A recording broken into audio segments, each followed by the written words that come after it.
chips, peas, I think one of those curry sauce, 3 cans of pop, just short of 70 quid. £70? That's 23 quid a head, man. Even my maths does that. Very quickly, a voice note. Campbell in Scotland, go. Up here in Banff in the northeast of Scotland, we can get a fillet and a half of haddock with a regular chips for £8 and 10 pence, and it's by far and away one of the best chippies I've ever had. Kenneth in Surrey, fish and chips, go. Fish and chips in Ascot, about half a mile from where you used to live, will cost you £12 and 60 pence. Great show. Keep up the good work. That's why I moved, because you were living there. When was the last time you had fish and chips? Couple of weeks ago. How much? Where'd you get it from? I think it was about 40 quid. It was in the Ivy. Honestly, you really are. For any of you who think he's a man of the people, I nearly said you're a...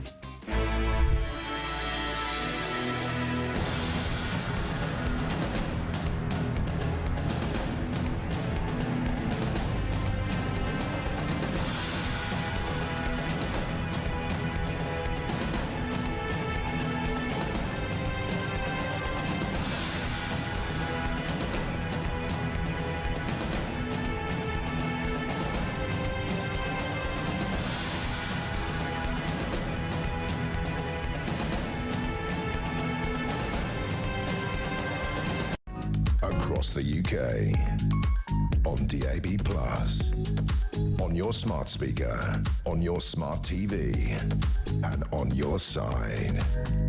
This is Talk.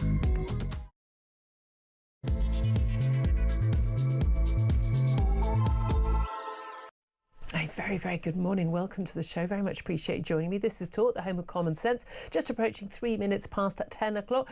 We've got a rip-roaring 3 hours ahead for you. And whether you're listening on DAB+ radio or on your smart speaker, watching on YouTube or your connected device, it's great to have your company. Coming up in this hour, we're going to be talking more about that strategic defence review. Britain's armed forces aren't ready to fight a war against a military with similar capabilities. That's what the authors of Britain's review have warned. But the Prime Minister refused repeatedly yesterday to commit to spending the 3% of GDP on defence needed to make Britain battle ready. And if that sum is spent, how will it be funded? Oh, more tax rises, everybody. I'd love to hear your thoughts on that. Plus, Tory leader Kemi Badenoch has joined a number of people worrying about the impact of a creeping blasphemy law last night after the conviction of a protester who set fire to the Quran in front of the Turkish embassy.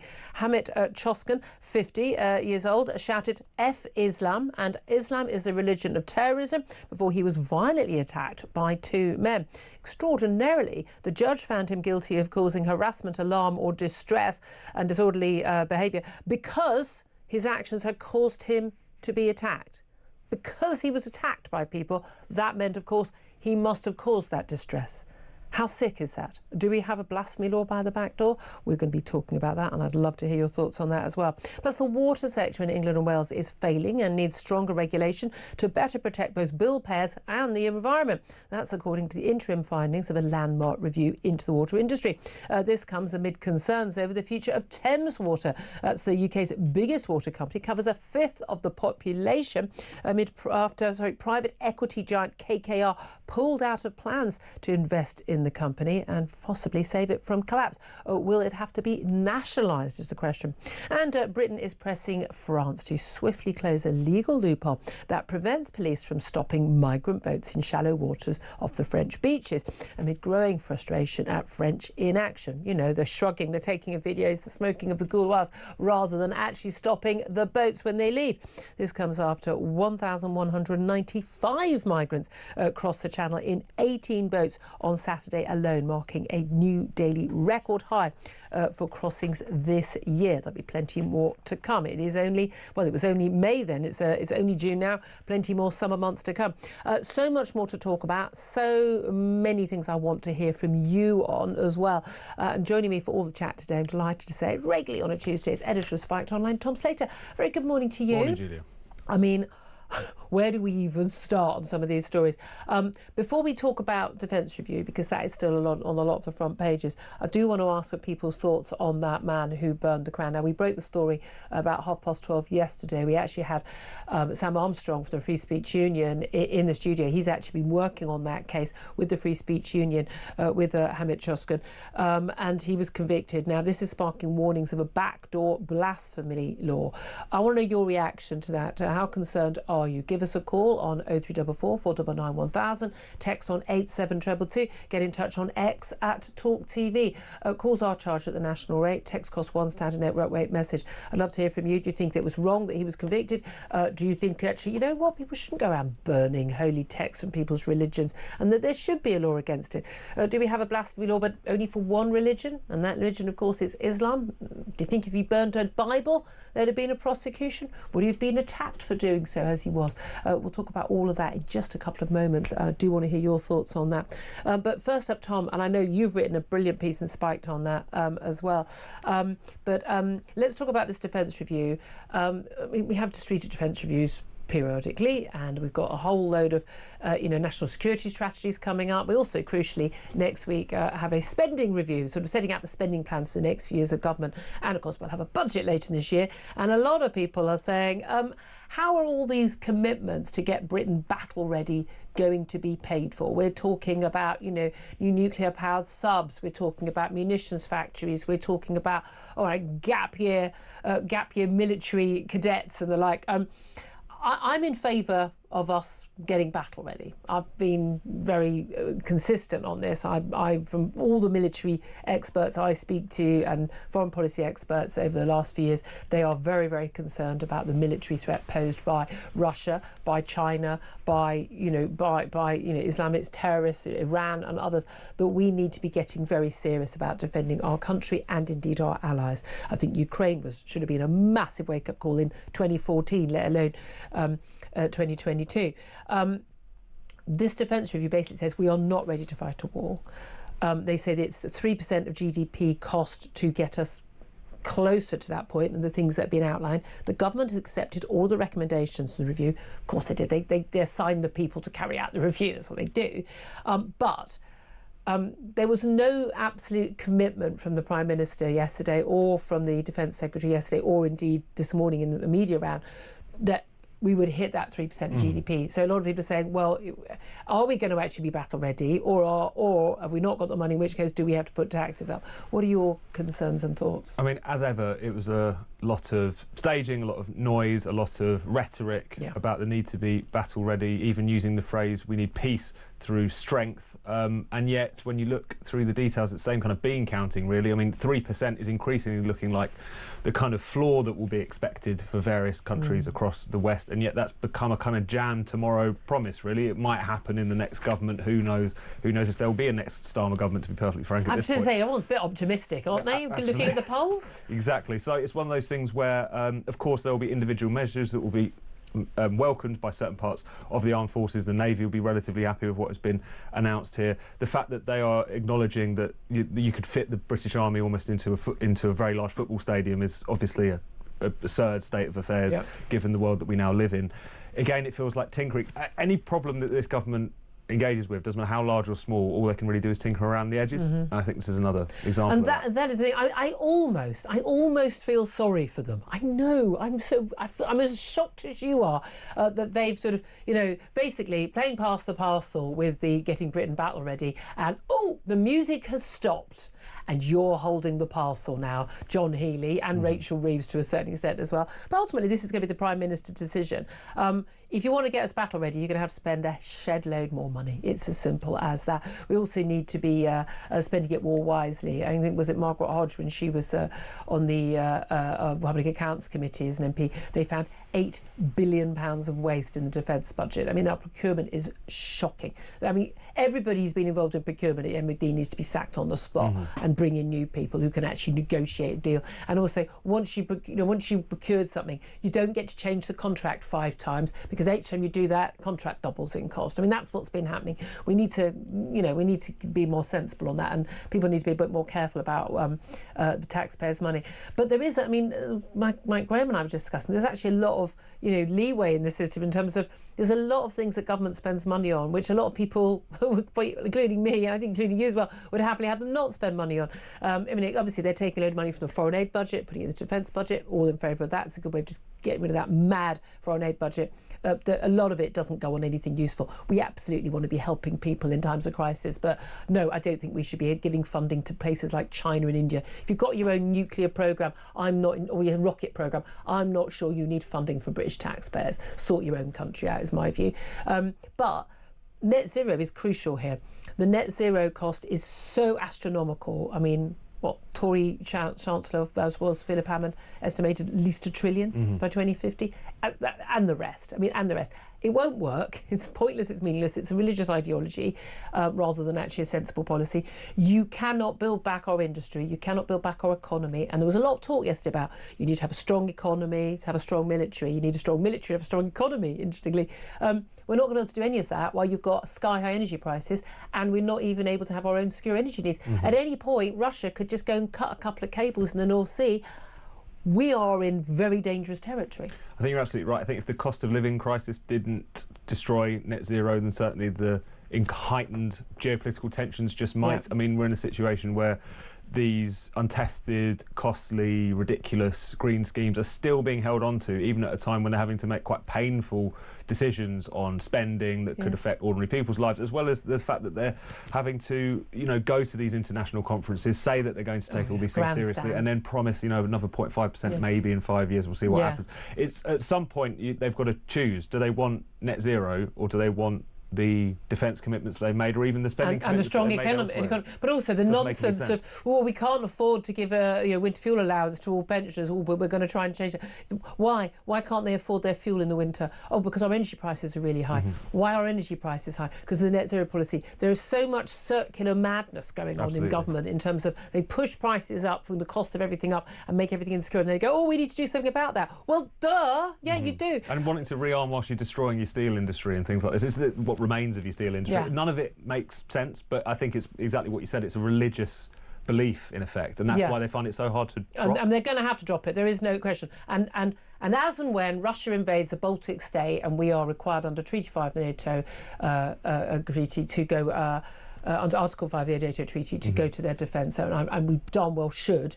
At that point, all of that stuff's going to go out the window, because we're going to have to properly rearm, and we are not able to protect ourselves right now, let alone any of our allies. And I'm sorry, that's not good enough. And it's not being a warmonger. I want to avoid war. Is a terrible, terrible thing. Unfortunately, sometimes war is necessary, and I think pacifism is one of the most immoral stances that people can have. This idea, I wouldn't go to war. Well, okay, well, let's all just speak German and be ruled by the Nazis, and let's make sure that every Jew was killed in the 1940s. I mean, that's what pacifism means. Sometimes you have to fight against evil people like Xi Jinping, like Vladimir Putin, like Adolf Hitler, like the mullahs of Iran. Sometimes you have to take them on, because no, you can't just sit down and talk with them. It doesn't work like that. But the best way of taking them on would be that they know that they would be obliterated if they went to war and threatened any of our interests or our allies or us. That's the best way that you prevent war, is the mutually assured destruction, even just the sort of, or at least your assured destruction. We will fight back. Don't mess with us. And there is not a single dangerous dictator in the world who thinks that we're a threat. What's crazy as well, the sort of de-armament, whatever the right word is, of the UK has not necessarily been because we've been run by Jeremy Corbyn for the past 20 years. No. It's bred into, we've also been very willing to engage in some disastrous, adventurous foreign wars that we definitely didn't need to actually engage in. What has happened is it's just bred of complacency, of this idea that history is over, there's no more direct threats that are going to take place to us. Ignoring experts. Our way of life has conquered all before it, and there will never be any attempt to challenge it. So that's what's crazy about this. It'd be one thing if just pacifists had taken over and run the country for a while. This has happened from people. It's tough talking, flag-waving Tories, and Labour and Blair. But the other crucial thing is also is our politicians on a 24-hour news cycle, and you know what? The number of nurses that there are matters more in terms of the news cycle and than actually having, you know, tanks that may never ever be used. Well, yeah, to me, it's like having insurance. Yeah, you pay for content insurance, building insurance, travel insurance, whatever it is. If you think, oh, what a waste of money, I never needed it. No, you should be grateful you never need to use it. Life's gone well for you. Same as not use, same as the tanks.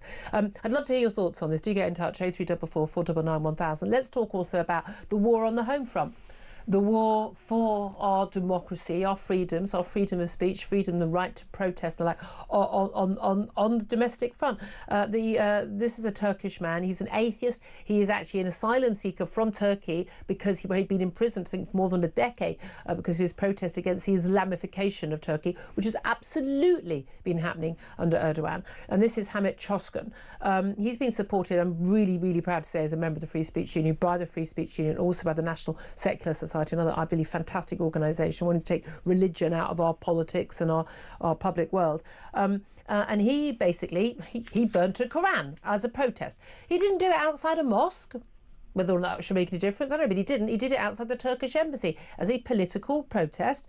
And while he was doing that, he shouted, F Islam. He shouted, Islam is, I should get the right religion of terrorists. Religion of terrorists, religion of terrorism.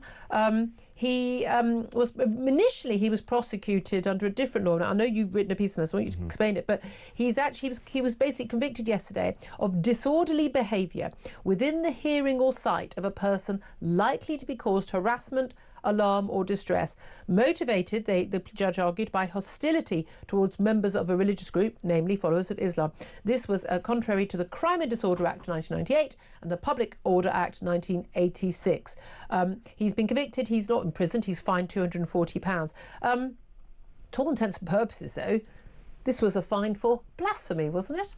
In effect, if not in exact wording, that's exactly what's happened. I mean, if he had got up outside the Turkish embassy or anywhere and burnt a different kind of book, do we think this would have taken place? Chili Cooper. Exactly. If he stood up outside, you know, Harry Potter world, burning one of those books, and he got attacked by a particularly passionate fan of Harry Potter, do we think that the judge would say, as he did in his ruling, that he was engaging in disorderly behaviour, and the proof is that someone attacked him with a knife? I mean, this is an absurd amount of victim blaming as much as anything Let me else. explain exactly what happened to him as he held the book aloft, having burnt it. And absolutely. So one of the charges here is disorderly behaviour. He's holding the burning Quran aloft. There's a gentleman from a let's not use the word gentleman. There's a man from a building adjacent, shall we say, who takes notice. It starts remonstrating with him, goes away, comes back with a knife, knocks Hamit Çoskan to the ground, threatens him, kind of slashes at him. Mercifully, wasn't severely hurt. There was also a delivery rider who was going past who kicked Çoskan while he was on the ground. Do we know if either of those two men have been prosecuted? I know we're not allowed to know the names of the man who's alleged to have had the knife. Yeah, he is in the process of wending his way through the criminal justice system. I don't think his trial has taken place as yet. The delivery rider, I'm not sure if anyone ever actually caught up with him.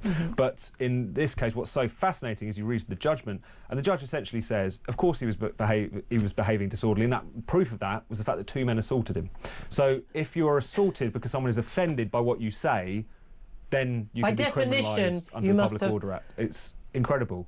I mean, exactly. I mean, I think you made a point. You made a whole article about this, but the point is really so if a woman walks down the street wearing a very short miniskirt and her maybe low-cut top, and she gets raped, that's kind of proof that she was being provocative, right? No, absolutely. She was asking for it. He was asking for it in this case. It's obscene. Another point that the judgment tries to make. So you've got the disorder charge, and you've also got this charge of religiously motivated public order offence. And he says that whilst Hamit Çoskan might say to us that he is motivated by a dislike of the religion rather than the followers of Islam, you kind of can't separate out the two. So, I mean, you can. Absolutely. I mean, obviously, I think you should be able to hate anyone, anything. I think that's up to individuals. Yes, I believe the right that hate and love are the opposite sides of the same coin. I've never understood. Hate. You're not allowed to physically hurt, physically threaten or abuse people because you hate them. Absolutely. That's against the law already. You don't need hate speech or anything for that. but you should be allowed to hate anyone you want to. Absolutely, but It's just normal human emotion. Because otherwise you get into the position where someone has to decide what is hate, what isn't hate, and invariably it's some numpty like this who doesn't care one bit for freedom of speech. And what if he hated Brexiteers? No, seriously. No, would he have been prosecuted for that? If he hated the adherents of a particular political ideology, if he was screaming F Tories, would we take that as seriously? So even on its own terms, I think this judgment is very concerning, but it's of a piece, isn't it, with the kind of drift of censorship laws. The judge, this is John McGarver. Hang your head in shame, District Judge John McGarver. He claims he said well, the defence of Choscombe was that his religious issues with the religion, not his followers. He said Choscombe's belief that Islam is an ideology which encourages its followers to violence, paedophilia and a disregard for the rights of non-believers. Well, I mean, depending on which reading of Quran, but again, you could argue the Old Testament, eye for an eye, encourages violence. But certainly in terms of Islamist, I mean, his concern is Islamism. Islam is not Islam, the religion, I believe. Then you've got there was an extraordinary encouragement of violence when it comes to the rights of non-believers. In many countries, many Muslim countries, leaving the religion, apostasy, is punishable by death. That is the case. Paedophilia, look, this is about girls being able to be married at a very young age. I mean, but whether it doesn't matter whether what he believed was true or not true of any particular religion or any particular followers of any religion, he has a right to believe it, doesn't he? No, absolutely. I mean, this is what happens when you have laws around quote-unquote religious hatred, right? You have a situation where you have a judge or a police officer having to adjudicate on what a faith does and doesn't mean. I mean, they have to become like kind of, religious scholars. Exactly, like imams for a day to say that this isn't fair. It's a bit like when we had the during the hate marches, that demonstration which was calling for jihad against Israel, and you had the Metropolitan Police have to come out and reveal their view on Quranic scripture and what it might mean. What jihad actually meant. It's this absurd, which is why you shouldn't have the state getting involved in defining what any ideology means, what hatred means in particular situations. This is the rabbit hole. He didn't threaten anybody. He didn't abuse anybody. Again, the only reason let's be honest, the only reason he was arrested and charged and convicted was because he burnt a particular book. If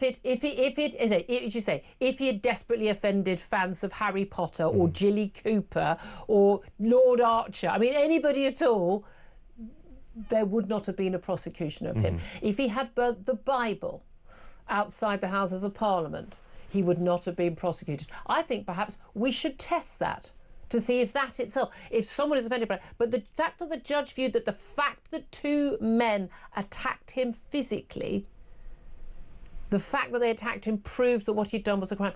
Should we not just be worried about the people who attack people who are doing a peaceful protest? When we think about the Batley Grammar School teacher, still in hiding all these years later for committing no crime whatsoever, showing a picture of the Prophet Muhammad to a religious studies class to explain what that debate was about with Charlie Hebdo. I'm not aware that anyone who made those very credible death threats to him on social media have been prosecuted. I'm not aware of a single person. The young lad in Wakefield who brought the Quran into school after losing a bet, and it got a bit scuffed, and then his mum had to put on the shroud and go and basically beg for her son's life in the local mosque. That's with a police officer the local chief constable next to her. One of the most degrading and, I think, game-changing moments in our society. We will live through the day that happened. I'm not aware of anybody who made death threats against her son or her family being prosecuted. I mean, it defies belief. Do we have a blasphemy law now?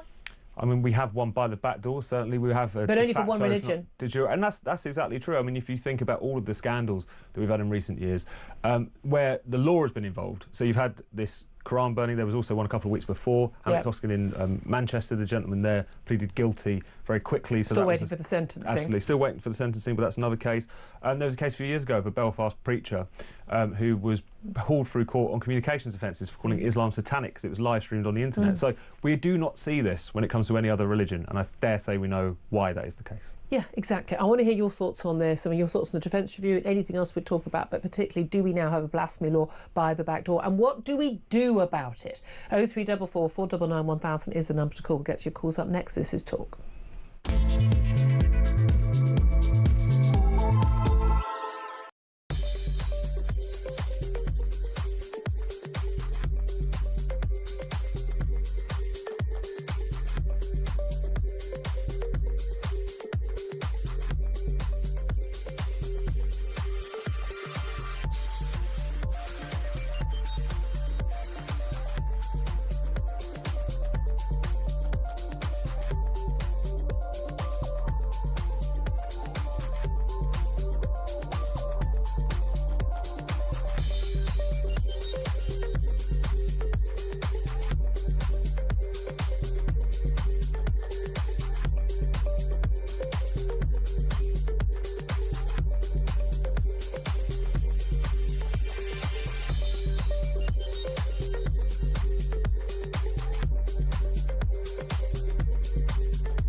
Greta's journey as well, it's just so cliched, isn't it? I mean, she's gone from the annoying little truant to you know, lecturing people at the UN about climate, and now she's a pro-Palestinian Gaza flag waver. And it just shows you just how vacuous all of that nonsense is. You know, it's the protest for protest's sake. What does she even actually know about any of this? She's a rent-a-crowd, rent-a-gob, bandwagon jumping, irritating little twerp.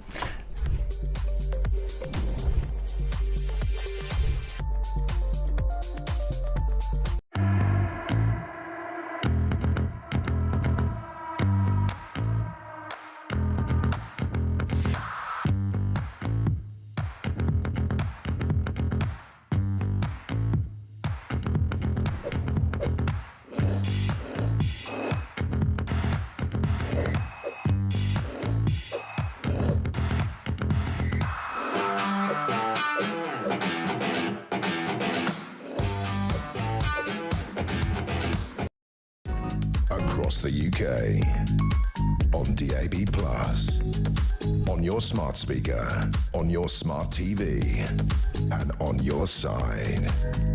This is Talk. This is Talk, the Home of Common Sense. Thank you so much for your company. I'm Julia Hartley-Brewer. Tom Slater's still here as well. Let's get to your calls and your messages coming in thick and fast. Let's get to the messages first, though. Mandy says, regarding the man who's been found guilty, effectively of a blasphemy law. That's Kemi Badenoch has said, Free Speech Union are fighting it. This one's going to end up, it's going to end up in the European Court, isn't it? That's the irony. Mandy says, why is the government and the Crown Prosecution Service introducing blasphemy laws through the back door? This is another anti-British act by this Islamism pandering establishment. Joe says, just another day in Starmer's Stasi Britain. Trevor says, if it was any other religion, there would have been no consequences. Absolutely. David says, disgraceful to prosecute him. What's happening to free speech? Jay says, this needs to be appealed and crushed in the higher courts. The offence should never be illegal. Should never be illegal. And Stuart says, the Lord just seems to be on the side of Islam. They're protected in every way. This country needs to wake up pretty damn quick. Let's go to Adrian, who is in Perth and wants to talk about this blasphemy law by the back door. Adrian, good morning to you. Good morning, Julian. Thank you very much for taking my call. Oh, thanks for calling. What do you make of this prosecution and this conviction? I find it really hard because, I'm about fourth generation British, and my family fought in the First World War, Second World War, for the very nature of freedom of speech. And I think when that is taken away, we're living in a very dangerous society. I think the government should try to prohibit hateful, incited speech. But I think that many governments, and I think this government I'm bordering on, may abuse their authority, because I'm concerned that they're wanting to silent peaceful dissent by passing laws and criminalising. Well, they haven't passed a new law on this. This is the interpretation of it. I mean, was it 17 years ago the blasphemy laws got thrown out, and that was 30 years after they'd last been used. But haven't you got yourself into a twist just there with what you said? I think the government should prohibit hateful speech and incitement, but this thing. Why? Why should the government? Why should anyone? Why should anyone be involved? Yeah. I think people should be allowed to be hateful. I think I should be allowed to say, I hate Tom Slater. Yeah. Well, I don't. I like Tom Slater. I adore and admire Tom Slater. But I should be allowed to hate him and to say I hate him, shouldn't I? But he is one of the few people I do like. What? Oh, one of the few. Honoured. Sorry, you, your mum, and me, your mum, and Adrian. We're the only people who like you, I shouldn't have used the word prohibit. I think government should not encourage hateful speech. And I think, like you, I think everybody has got the right to express themselves. Yeah. And I class myself as a Christian and a good Christian. And I know you're atheist, but if I was coming out of a Catholic church and I saw somebody burning a Bible, it wouldn't upset me. I would just do a prayer and walk on. That's what I would do. I would think they had got the right to burn the Bible. Yeah. And so, no, the word prohibit I shouldn't have used. I think everybody has got the right to express themselves. And I think this country is getting fearful of expressing themselves. Yeah, but only with one religion. Look, I wouldn't go. I'm an atheist, but I wouldn't burn someone's religious text certainly outside their place of worship, as a matter of courtesy and good manners and showing mutual respect. But the difference is you can't burn a copy of the Quran, because someone will try and kill you for that, and you'll be in hiding for the rest of your life, and so will your family. That's a different thing, isn't it? And then where does it stop? Do you arrest somebody because they're homophobic and they shout a homophobic remark? Well, they do, yes, they do arrest that. They do arrest that. I don't think people should shout out homophobic things at people. That's harassment. That is against the law and should be. I think gay people have the right to walk down the street, same as straight people do, without someone shouting abuse at them. Well, I think I've grown But if someone wants to go to Speaker's Corner and say, I think homosexuality is an abomination and is a sin, they should be allowed to say that. I disagree with them, but they should be allowed to say that.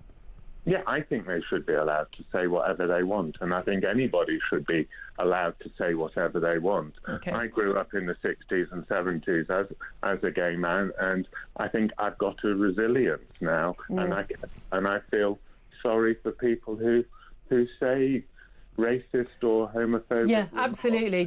But we can judge, but we don't need to actually criminalise them. Adrian, thank you very much indeed. Now, I know John is waiting to talk about defence. John, I'm going to come to you after I speak to my next guest, because I've got the former Defence Secretary Liam Fox waiting to talk on the line after a break, and I'd love to hear what you have to say after Liam Fox has spoken. So do please stay on the line if you would. We're going to take a quick break right now, then we will be talking to Sir Liam Fox. This is Talk.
across the UK.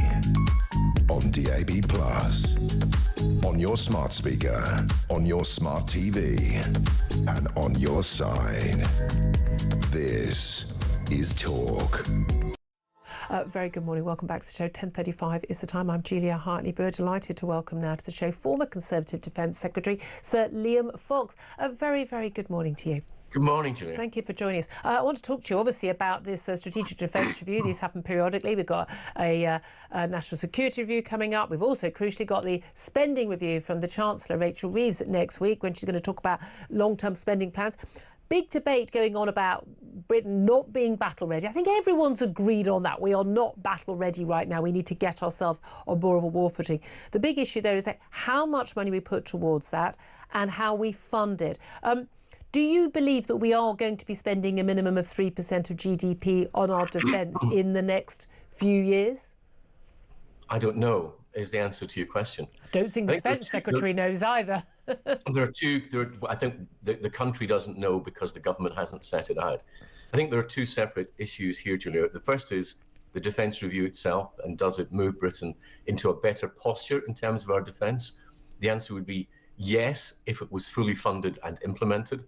It makes sense to be increasing our maritime capabilities to improve our submarines, and I'm glad that the government didn't fall into the trap of trying to increase the size of the army, when what we really need as an island nation is better maritime capability. So that's a good thing. Better munitions capabilities and production, again, that's a good thing if that appears and it's funded. So there were good things in the Defence Review, as you would expect from being carried out by someone as experienced as Lord Robertson, former Defence Secretary and former head of NATO. So that's fine. But here is the age-old problem that we have in Britain. We have a history of producing defence reviews that are utterly dislocated from the spending review. Yeah. And so they tend to become wish lists rather than solid defence proposals. And that is the danger. There's a danger that we're sending a signal out as a nation to those who would wish us harm, that we know what we need to do, but we're not willing to find the money to do it. Yeah, we've just flagged to Russia and China and Iran and everyone else, we're not ready, we need to spend a lot more, we need a lot more munitions, and you say, and jets and nuclear-powered submarines and everything else. And we may or may not spend the money. But the reality is, and you'll know this as a former Defence Secretary, 2010 to 2011, that was in the austerity years under David Cameron and George Osborne. The Defence Secretary doesn't set the budget for defence. The Prime Minister and the Chancellor do. And if you haven't got the money, you can't do it. But should we make sure that no matter what, we find that money? Because I don't even think, and talking to a lot of military experts, I'm sure you still do all the time, that even 3% cuts the mustard. Well, it depends what you're spending the money on, of course. True. And there's a couple of extra questions from yesterday, because the Prime Minister has said that the definition of defence spending will be updated to recognise what our security and intelligence agencies do. So does that mean that we're now going to be changing the definition of our defence spending to make sure that we meet the target? We don't know if these changes would meet the NATO definition of defence spending, nor do we know if this new Chagos deal is going to actually count in the defence spending total. So, and that's again, it's been disputed, but at least a £9 billion cost. Over time, and we don't know whether that's going to be counted now as our defence spending, because it's clearly not what your listeners would think of as an increase in the spending. No, and it certainly doesn't increase our safety. I know certainly, but even in your time, the 2.3% spent on defence, that included veterans' pensions. Now, I'm sorry, as valuable and important as that is, it's not actually helping our defence capability. No, but it depends whether it's part of the NATO definition of defence spending. We have to keep within that. But here's the problem here, that we don't know what this will be. So the 2.5%, which the government said they will meet by 2027, is a clear commitment. But are they changing the definitions to meet that? And secondly, the 3% commitment.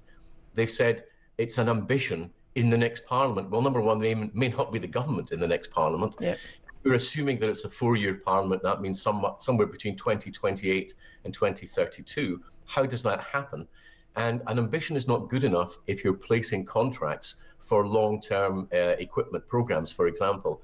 Real businesses need real money, not ambition. Yeah, I realised yesterday, I was listening to a defence expert, a defence industry expert, that the government also spends money, their budgets. It's year to year, April to April, and actually, they make these payments, and they can't plan anything long term. We're going to have to change that system.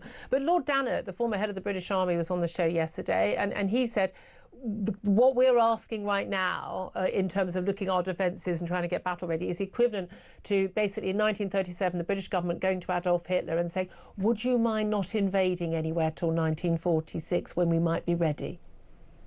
Well, there's a question. We didn't have NATO, of course, in those days, and we've got the full capability of the United States as part of NATO. Well, we hope so. Well, it is not entirely comparable, the situation, nor are we threatened as directly as we were by Nazi Germany. So I think we've got to also be careful about not producing unnecessary fear and panic in it. But we do need, as the United Kingdom and as NATO as a whole, especially European NATO, to be improving our position. Now, there's a question here about how NATO is organised, frankly, which is not really being addressed. No country apart from the United States is big enough to be a full spectrum in terms of defence, i.e. able to do everything. Yeah.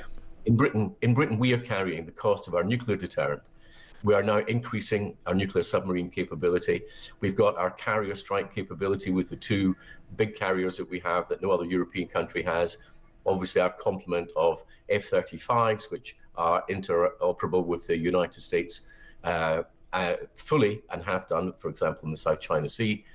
So we're carrying a great deal of that. The question is, what are the other NATO countries doing to carry other elements of that risk? If Britain is spending more on cyber and we're carrying nuclear deterrent, we can't be expected to carry the land forces required for the defence. Because our nuclear capability is basically pledged to NATO to protect Europe. It is. Yeah. It's part of all of that. So we're carrying a fairly large proportion of that, and even the modest changes would take us up the NATO spending league again, and we're one of the world's biggest defence countries.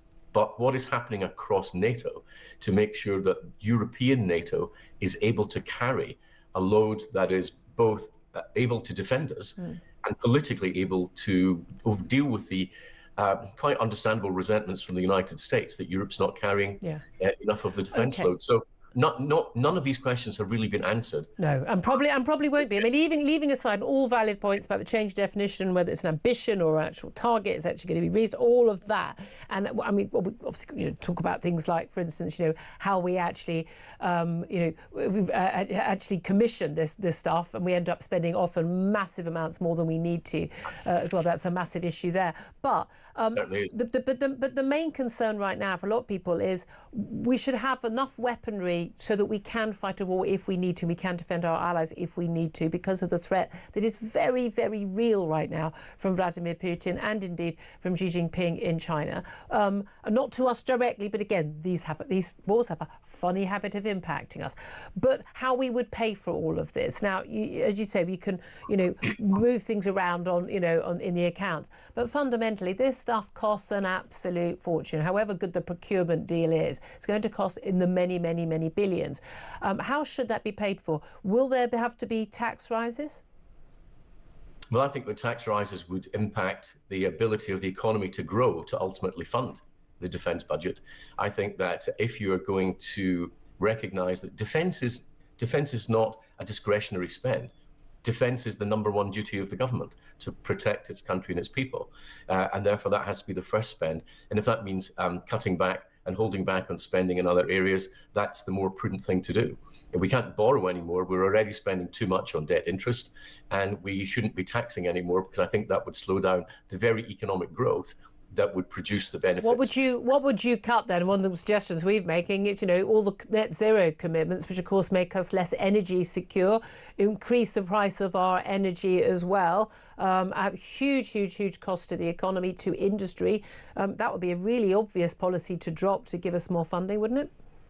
Well, our energy costs are quite detrimental to our ability to grow our economy at the present time. And we need to look at... And to build anything. But I think we also have to look at our welfare budget. I think we also have to look at the fact that we've got huge numbers of economically inactive people in our country, and whether we need substantial welfare reform to make it much more attractive to go to work and much less attractive not to be in work.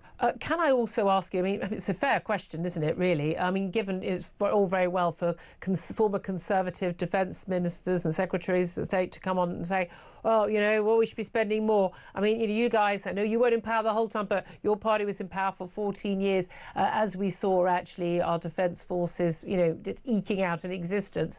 Do you think the 14 years of Conservative government, and indeed I would say Labour government before then, actually hold a moral responsibility for the failure here? Well, the first 5 years of that so-called Conservative government was a coalition government, which had to deal with the massive legacy of the debt left behind by Labour and the fact that the MOD was overspent by between 39 and 55 billion over the decade. So that had to be dealt with of gross economic and departmental mismanagement. And then, of course, we had the period of the pandemic, which again was extraordinarily difficult. I think that what you need to do is accept that the Rishi Sunak government, which suddenly looks much more appealing than it did even a year ago to voters, was actually set out its defence spending in actual numbers year by year so that people would know what we were going to spend. This government hasn't carried that forward. But I think the one thing that you need to look at, Julia, is over this period is there's no doubt that the risk has got bigger. Yeah. Much bigger now than it was, say, in 2020. The risk is clearly bigger today. And governments have to, as I said, recognise, number one, defence is not a discretionary spend. You have to spend what you have to spend. And then you have to make the judgments elsewhere on taxation, on spending elsewhere, whether to make that happen. What governments cannot do is at a time when the risk is going up to try to use smoke and mirrors to pretend that it's spending more on defence when it may not actually be doing so. Sir Liam Fox, former Conservative Defence Secretary, very much appreciate you joining us. Thank you very much. Let's go to a caller, John, who's in Lewis. He's given us a call on 0344 499 1000. John, I said I wanted to go to you after heard what Sir Liam Fox had to say. What do you want to say about the Defence Review? Well, Julia, everything you've said so far is correct. I agree with everything you've said. But as an ex-serviceman, there is no way I would fight for king and country at the moment. Why? Especially this king. He's meant to be defender of the faith. That's his only job. During the Act of Settlement, we passed over all dozens of legitimate British heirs to the throne to hand the throne to some random German Hanoverian dynasty. That's King Charles's dynasty. OK, well, same with the Queen, but you were an ex-serviceman and you fought for... I mean, I know we talk about fighting for king and country or queen and country, but actually you're fighting for your fellow citizens, are you not? I mean, look, I'm not a monarchist, so I wouldn't, if I were fighting, I wouldn't be fighting for the royal family. I'd be fighting for my fellow countrymen and women. Why would you not fight? Would you not fight for your own children's future? Well, Sir Liam Fox mentioned the nuclear deterrent earlier. We haven't got one. If we fix that, then there'd be no chance of anyone invading What do you mean? What do you mean if we don't have one? Well, we tested our nuclear deterrent twice on the trot, and it didn't work. It failed both times. Right. So why just put a bit of money into fixing that? Then we won't have to worry about anyone invading us. Well, I mean, again, I don't think it's just about someone invading us. It's more about our allies that we have a duty of care to, and preventing the situation where someone could invade us. Well, you're not throwing a nuclear weapon. You're not launching nuclear weapons at Russia if they invade the Baltics. They're not. No, of course they're not. So we need other fighting forces. Well, we're not capable of producing such forces. We just aren't. And part of the reason is we're spending all this money on net zero. We're spending this money to Ukraine, who we have got no agreement with. We're sending the money to Ukraine to try and keep Russian forces from having a victory in Ukraine and then moving to the next country. Yeah, the Ukrainians who most people couldn't point to on a map. And I think we could now. We didn't know where the Falklands were. Did you know where the Falklands were before the Falklands were invaded by Argentina? Oh, yes, I did, actually. Well, lucky you, I didn't. I was a kid, but I still thought it was good that we defended them. Look, John, I'm so frustrated because I really want to stay with you, but I've got to go to a break and I've got to get to another guest. I'm mortified. Thank you so much. We've covered a lot of ground. Cole back in again. I do want to hear more on your views. We're going to take a quick break. This is Talk.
In terms of the sort of technology they're using, this radar search will be able to show, ground that may have been disturbed, even though it was, 18 years ago. What can you tell us about that? Yes, technology has moved on enormously since the time when Madeleine went missing. New ideas have come forward. Radar is used in a lot of areas to get a profile of what's happening under the surface, to give some indications as to where to look and where to conduct further searches. Right. So it's another useful tool that they can employ.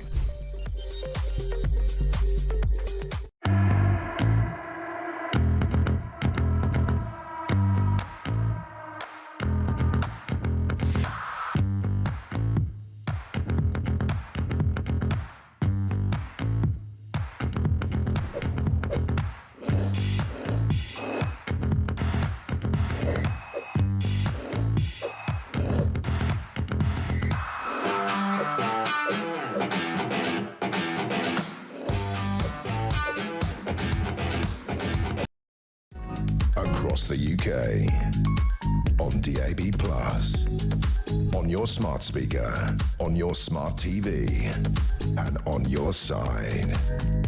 This is Talk.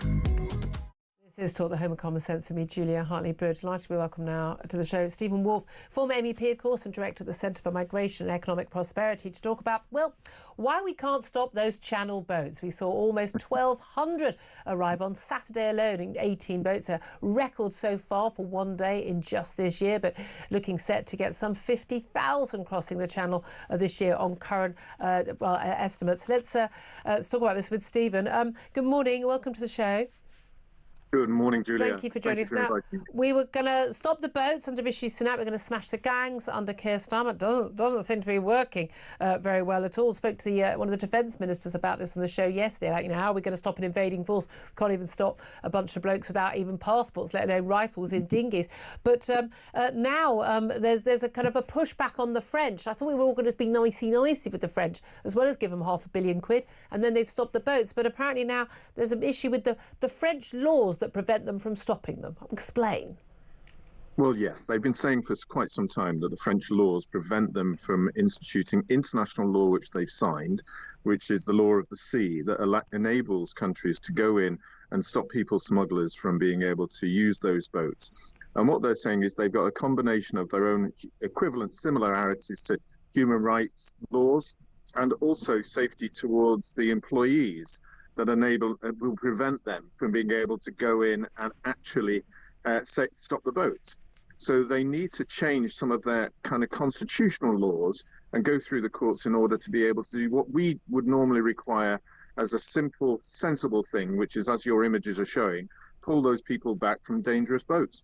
Yeah, I mean, exactly. I mean, they are unsafe in those waters, in those overcrowded dinghies. The safest and best thing to do would be to stop them from going off. We've had some pictures on the weekend of the French police videoing and smoking their cigarettes, watching these guys get on these boats. Now, I understand often these boats appear in the water. They don't, like, blow them up and launch them on the beach, because then they could be taken by the police. But they basically, you know, motor them in to the shallow waters, and then all the migrants run forward and go to get in the boat. Are they seriously saying it wouldn't be possible for them to stop that? Well, of course, they would be able to stop that if they have the will. The Belgians have been doing this for some time, which is why that the Belgians do not have such a massive issue. Of course, that part of the channel also is incredibly dangerous in terms of the waves and the tides, so there's not used as much. But the Belgians take that approach that rather than videoing them and sitting there with a nice chitan and waiting for a coffee and being able to give these people an opportunity, even maybe push them out, you know, so they get to the Brits, they actually decide to actually stop them. Yeah. And so they also understand that the law of the sea, SOLAS, enables them to prevent this from happening. And so I'm glad that at least the British government are recognizing that the French have this problem, but they're not stopping the boats. And Julia, as I pointed out over the weekend, when we had 1,150 arrive, it hit a magic figure for people smugglers. £1 billion is what the people smugglers have earned in revenue since 2018 in the 4,500 boats that they've used. Wow. This is enormous money being used by evil people, which funds criminality across the continent. I'm wondering how much tax they pay on that £1 billion of income. I think we all are we not? But this is the thing, we're paying out of our taxpayers' money £500 million to the French to stop the boats. Now, the argument from the British and French governments has been they have stopped a lot more of the boats, but yet I don't know how they're stopping all these boats, and yet poor people are getting through, other than the fact, of course, they're now piling 50 onto a boat instead of 20 on a boat. Boats are getting bigger, but also they're getting more dangerous. They are. I mean, these are not really small boats. These are actually very large boats. And I think that the data should turn away from calling it a small boats crisis to a huge boat crisis, quite frankly. And these are actually much more visible by drones. You should be able to stop them quite easily. So that's one of the factors that they've got. And quite is actually astonishing about this is the lack of interaction between the police and our border forces on the boats. I do admit, and I will say, that the French are beginning to stop more of them early on. Yeah. And we used to get figures from the Home Office that showed exactly what they're doing. And all of a sudden that stopped. Funny that. When you look at the data, I don't see it anymore. And so it is not really very helpful to government say that we are working with the French and then remove the figures that prove that. Yeah, it would suggest that they're not. Here's the thing, though. If we do see crackdowns, as many European countries are talking about doing in terms of really tackling this issue and getting returns deals and the like, are not more of those migrants going to try and make their way to Britain? Well, there is an argument for that. The 4 top countries that receive the asylum seekers who are being run by these gangs from Afghanistan, Iran, and Iraq and Somalia actually are Italy, Germany, France, and the UK. And as you saw with the riots in Paris over the weekend, as a result of that, you're already seeing in Paris nearly 35% of Paris and 50% in certain of the areas that are controlled by people who are connected to the migrant crisis there. Yeah. So they have a massive problem, and it's in their interest to shove it to Britain. Absolutely. And again, as soon as they get on those boats, not our problem anymore. Sorry about the accent. Stephen Wolfe, always great to talk to you. I always worry the fact that Stephen Wolfe at the Centre for Migration and Economic Prosperity knows a heck of a lot more about this subject than any of the government ministers I've ever interviewed on it, which is a little bit of a worry, isn't it? Anyway, lots more to talk about. Going to talk more about the Defence Review. Are you willing to pay more taxes? I want to know about the backdoor blasphemy law, which we've effectively brought in. And don't worry, I will be bringing Tom Slater back in. Lots more to talk about, including, by the way, that search for Madeleine McCann's body in Portugal. All that coming up. This is Talk. We are the home of common sense.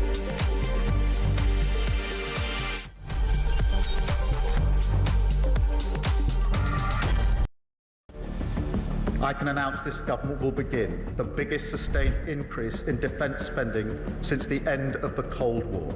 Yeah. We will deliver our commitment to spend 2.5% of GDP on defence, but we will bring it forward so we reach that level in 2027.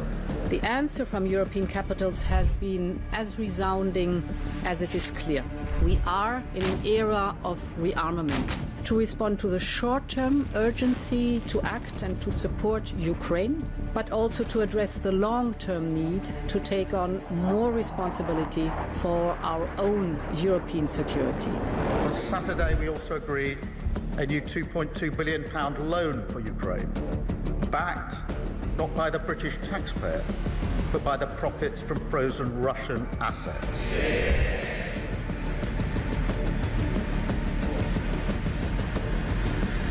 It is my pleasure to bring from His Majesty the King a letter. He sent his best wishes and his regards, of course, but he also asked me to bear this letter and bring it to you.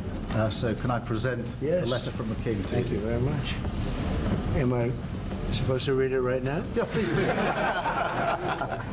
I will do. I've got to tell him what your reaction is, so I need to know. I need to know. He is a great gentleman. A great, great gentleman. He said he thinks the war's going to go on for a long time, and he better not be right. Well, I just think he should be more appreciative, because this country has stuck with them through thick and thin. We've given them much more than Europe, and Europe should have given more than us, because as you know, that's right there, that's the border. What kind of diplomacy, JD, you are speaking about? What do you mean? I'm talking about the kind of diplomacy that's going to end the destruction of your country. Yes, but if you are not strong... Mr. President, with respect, I think it's disrespectful for you to come into the Oval Office and try to litigate this in front of the American media. You're gambling with the lives of millions of people. You're gambling with World War III.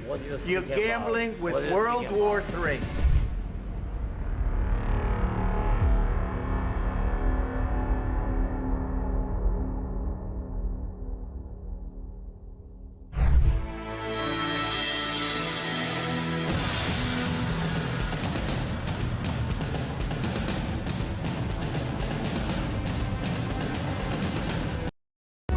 Across the UK, on DAB+, on your smart speaker, on your smart TV, and on your side.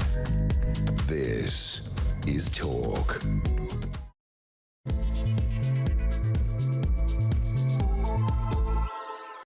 A very, very good morning. Welcome back to the show. I'm Julia Hartley-Brewer. This is Talk, the home of common sense. Whether you're listening on DAB+ radio, on your smart speaker, watching on YouTube, or on your connected device, it is lovely to have your company. Delighted to say Tom Slater, editor of Spiked On, is still here. Get to his views on many of the big topics of the day in just a couple of moments.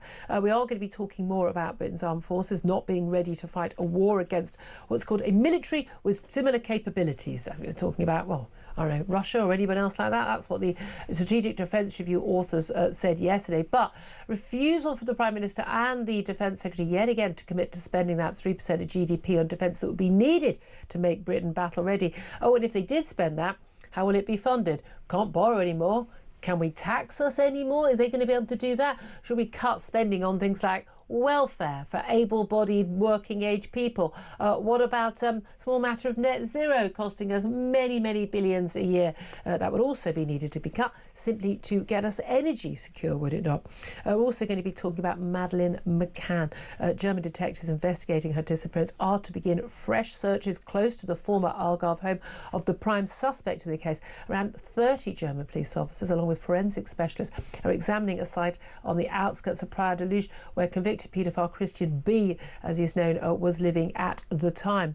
Also, Tory leader Kemi Badenoch has joined many others, including us here at Talk, warning of the impact of creeping blasphemy laws last night after the conviction of a protester who set fire to the Quran in front of the Turkish embassy. This was Hamit Çoskan. He's 50 years old and he shouted, "F Islam, and Islam is the religion of terror," before he was violently attacked by two men. Extraordinarily, the judge in the case found him guilty of causing harassment, alarm or distress because his actions caused him in some way to be attacked. Shouldn't we be more concerned about the people who attacked him rather than the man simply going about his totally legal right to burn a book of his choice?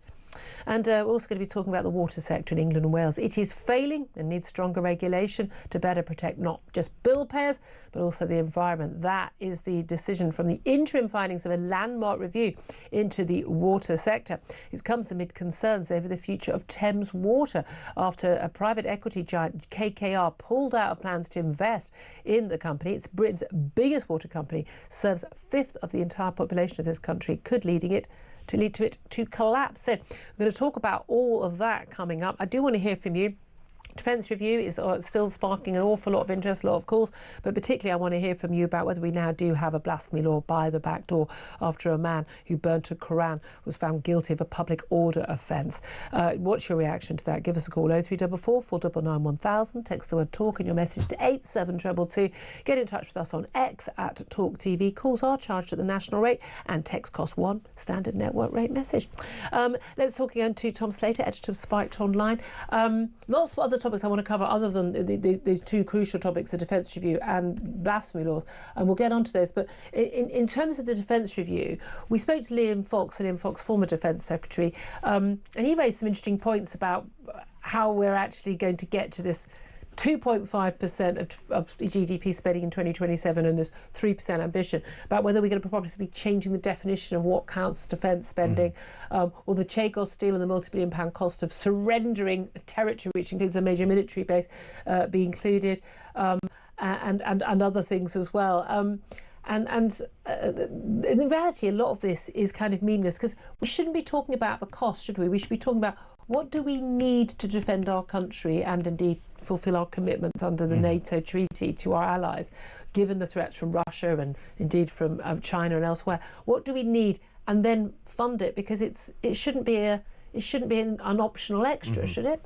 No, absolutely. I mean, you should work out what you think is necessary to defend the nation and then work back from that standpoint, rather than say this is what currently the spreadsheets will allow for, and this is what currently we can pretty confidently say will be a target that we've got some chance of hitting, and therefore that's what the target is going to be. But this is Whitehall brain, this is Treasury brain, is bean counters, technocracy. This is how politics works, and I think it's just so fascinating that even at a time where rhetorically they feel the need to make the point that the world has changed. Yeah, it was all very strong rhetorically yesterday. All that stuff. They still revert back to the old ways, and they still revert back to... Computer says no. Computer says no, and also we couldn't possibly think about trying to free up some money from, say, all the funds that are being just poured down the sink of net zero. It never kind of follows on from the more immediate. And again, you need a strong economy to have a strong military. We can't have a strong economy with very expensive energy costs. That is a result of net zero policy. We can't have reliable and secure energy, which is absolutely, certainly electricity, is absolutely vital in the event of any war. If Russia can cut cables from Norway. But it's all right, we're getting our electricity from Norway. Cut, done. No, we're not. No. I mean, no, we're not. And also, in the event of energy shortages, you think Norway's going to be giving their spare electricity to us as opposed to keeping it for themselves? And you still need some vestige of an industrial base if you want to rearm, which is something that we're to build keen on. Ships and planes and. I mean, this is the thing. A few weeks ago, they could be pretty blasé about the fact that we're losing our last few remaining blast furnaces and replacing them with these nowhere near good enough arc furnaces, these kind of green alternatives. Which only, by the way, they can't build virgin steel. Which is essential to all kinds of different weaponry that you might be building.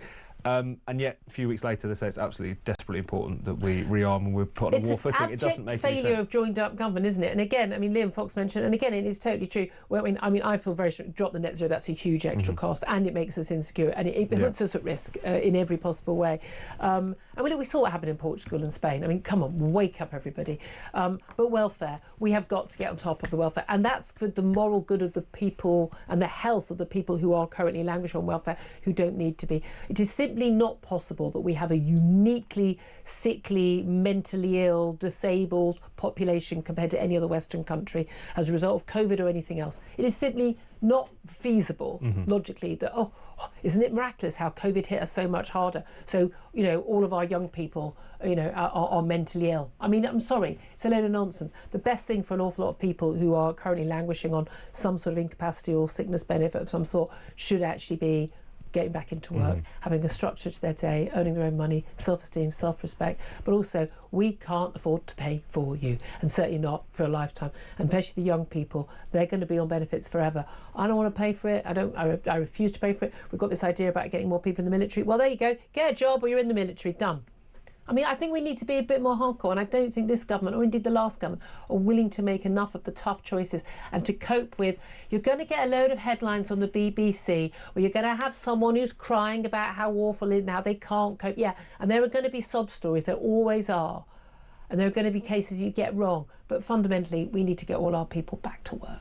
Oh, no, absolutely. And it's a huge crisis for the people who are caught up in that system, all those perverse incentives, entire communities, entire families in some cases, who are kind of plagued by joblessness. And, you know, whilst there's obviously always personal responsibility in there, there's also a hell of a lot of perverse incentives, which the system has been allowed to maintain. It gets covered up by imported cheap labour and all the rest of it. We know all of this. And it's because these things are difficult to deal with that politicians shy away from them. Yeah. And but now surely is the point in which the rubber hits the road on this front, but also many more, given there's so much.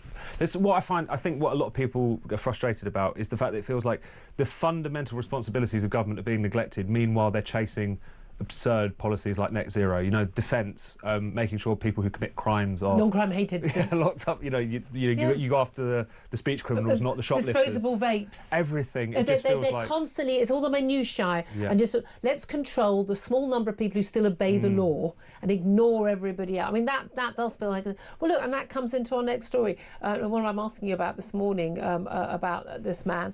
This is Hamid Choskan. I understand his name is pronounced. He's an asylum seeker from Turkey. He's been imprisoned in Turkey. He's an atheist. He has campaigned in Turkey and since here in Britain against what he calls the Islamification of Turkish, life, which has undoubtedly happened under Erdogan. It's something he's very much been pushing.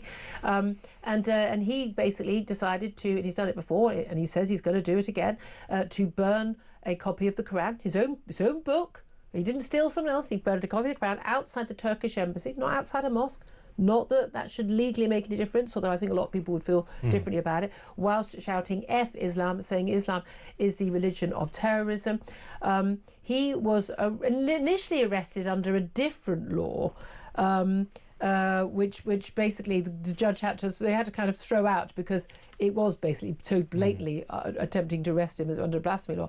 But he's been convicted yesterday, fined £240 for, to all intents and purposes, blasphemy. Just read out what his conviction was for. Disorderly behaviour within the hearing or sight of a person likely to be caused harassment, alarm or distress, motivated by hostility towards members of a religious group, namely followers of Islam. This was a breach of the Crime and Disorder Act 1998 and the Public Order Act 1986. But the crucial point that was made by the district judge, John McGarver, who should hang his head in shame, is that the proof for him, and he actually said this in court, that his proof for him, the proof of his guilt, was that the conduct was disorderly, is no better illustrated by the fact that it led to serious public disorder involving him being assaulted by two different people. You've written a fantastic piece for Spiked about this, Tom Slater. Explain what actually happened in this incident. And this boggles the mind, doesn't it? So you have Hamid Choskan, he's doing this protest outside the Turkish consulate, he's burning the Quran, he's saying F Islam and so on, all the details people may well have read about. It sparks this response. There's a man who's in a building nearby, comes out, starts to remonstrate with him, goes away, comes back with a knife, knocks Choskan to the floor, slashes at him and so on. You also have a delivery rider who's going past who kicks Choskan while he's on the floor. And in the ruling itself, in the judgment itself, I should say, the judge makes abundantly clear that precisely because he was attacked, precisely because these two men were so offended by what he was doing that they decided to be physically violent towards him, that proves that he was being disorderly under the Crime and Disorder Act. He was causing such offences.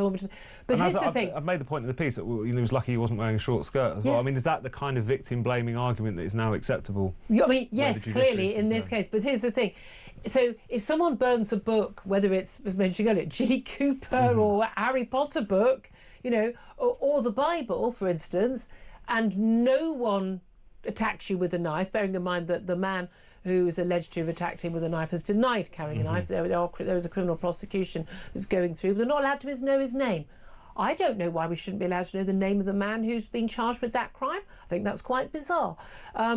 But in this bizarre situation, if someone burnt a Bible and no one was actually offended enough to physically assault the person who was burning the Bible, by definition that wasn't a cause of disorderly behaviour, and therefore you wouldn't be prosecuted for it. I'm of the view that we should test this out, because it seems to me if the only book that you're not allowed to burn in this country is the Quran, we do have a blasphemy law in this country, abolished 17 years ago, hadn't been used, the blasphemy laws hadn't been used to prosecute anyone for 30 years before they were abolished in 2008. But we clearly have a blasphemy law, but only for one religion.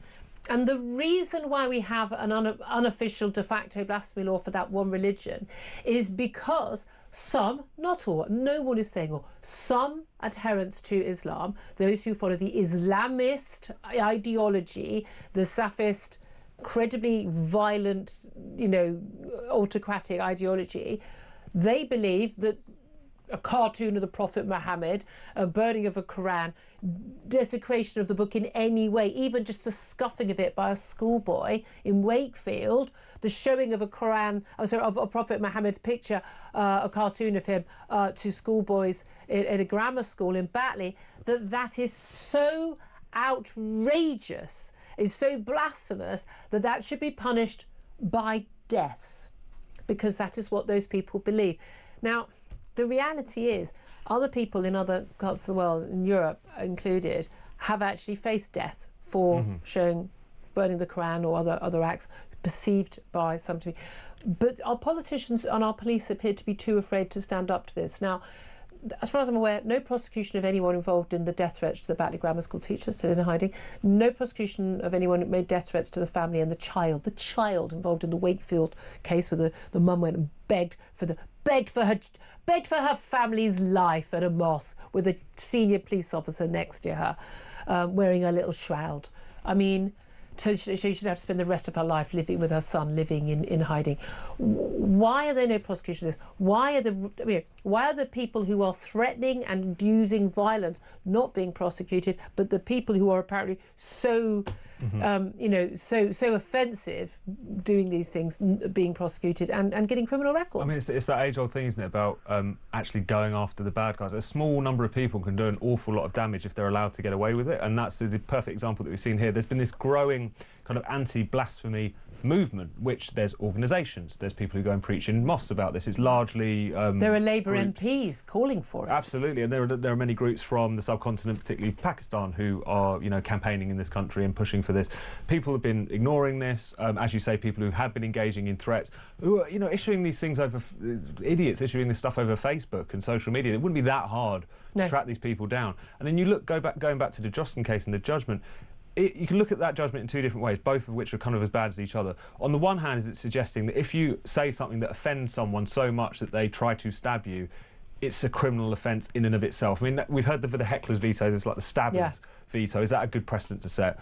Or are we saying, and I suspect that if he stood outside of a church or of anywhere else and burnt a copy of the Bible, and for some reason there was someone in the area so incensed by this that they assaulted him, I wouldn't have thought this case would actually have got to court. I think they would have gone after the person who tried to assault him, and that would have been that. I think there's cases of judges and prosecutors who are mangling our laws to this end because they think this is a way to keep the peace. It's not. It's the opposite. It's not a way. It fuels intolerance. It will make everything worse. Absolutely, and it's giving in to the mob, and that's what it is. And the only reason, I mean, I would like to demonstrate my solidarity. The right people. I wouldn't want to, I don't want to burn any book. Genuinely, the worst book in the world I wouldn't want to burn. But I'd also, as an atheist, I wouldn't want to offend people who have religious beliefs by burning their sacred texts. But I think the right to freedom of speech and freedom of protest is so great that would be worth doing. Apart from the fact that I don't want me and my family to spend the rest of our lives in hiding. And that, as you say, that is a violent veto that only one religion has in this country. We have a blasphemy law by the back door, and it only involves one religion. What do we do about that, though? Because Kemi Bade not speaking up on it, but this happened under Tory watches before.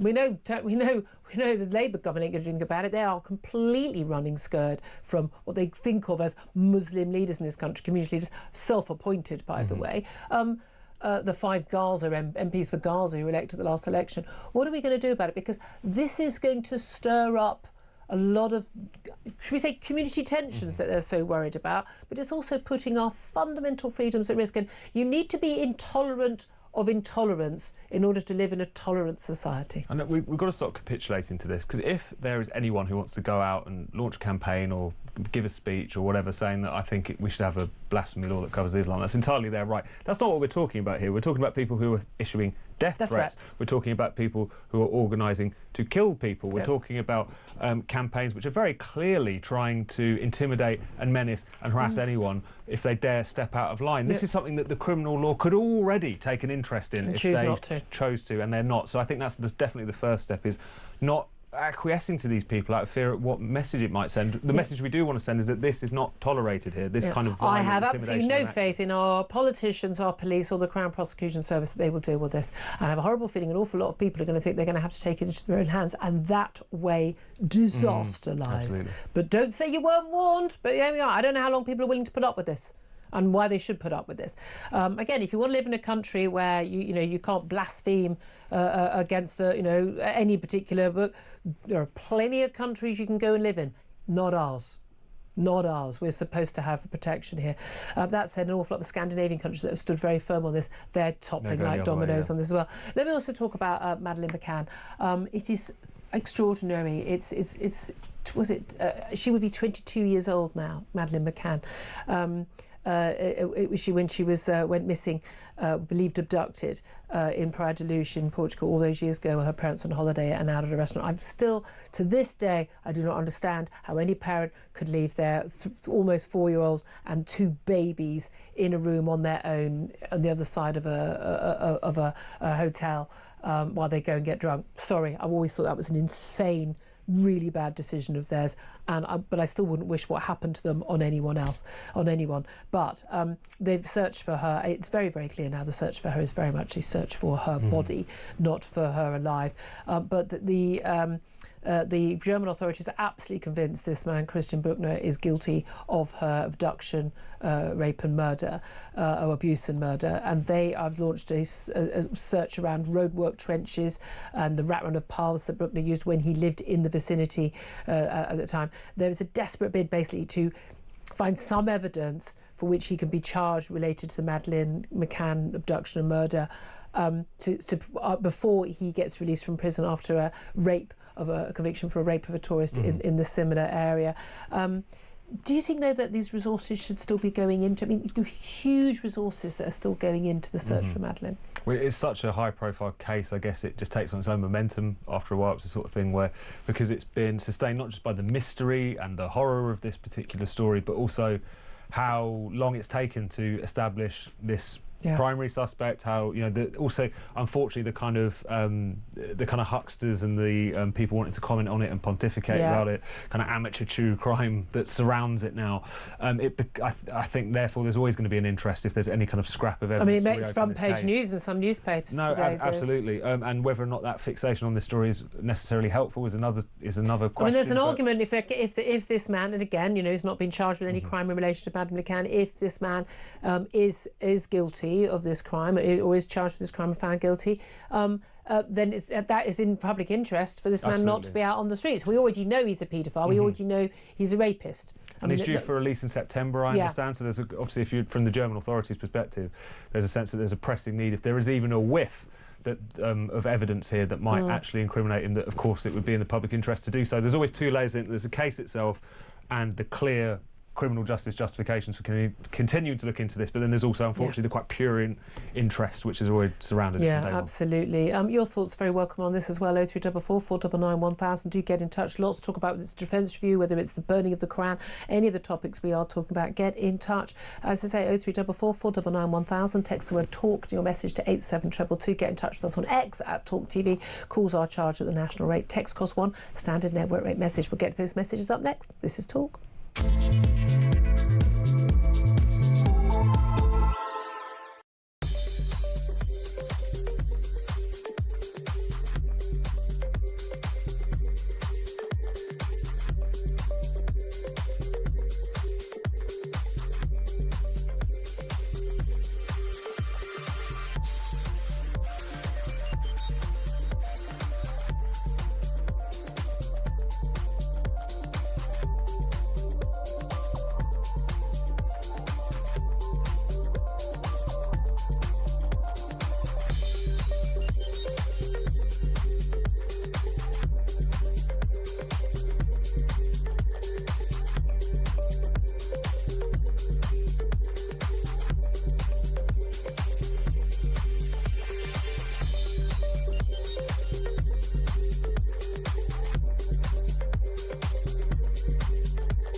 Lord Hermer is a danger to the United Kingdom. He is also completely wrong when he suggests that the ECHR in any way has a legitimate democratic representation in this country. It is essentially an undemocratic court, and it breaches the Universal Declaration of Human Rights that it should hold sway in the United Kingdom. It is anti-democratic in its very existence, and Hermer must know this.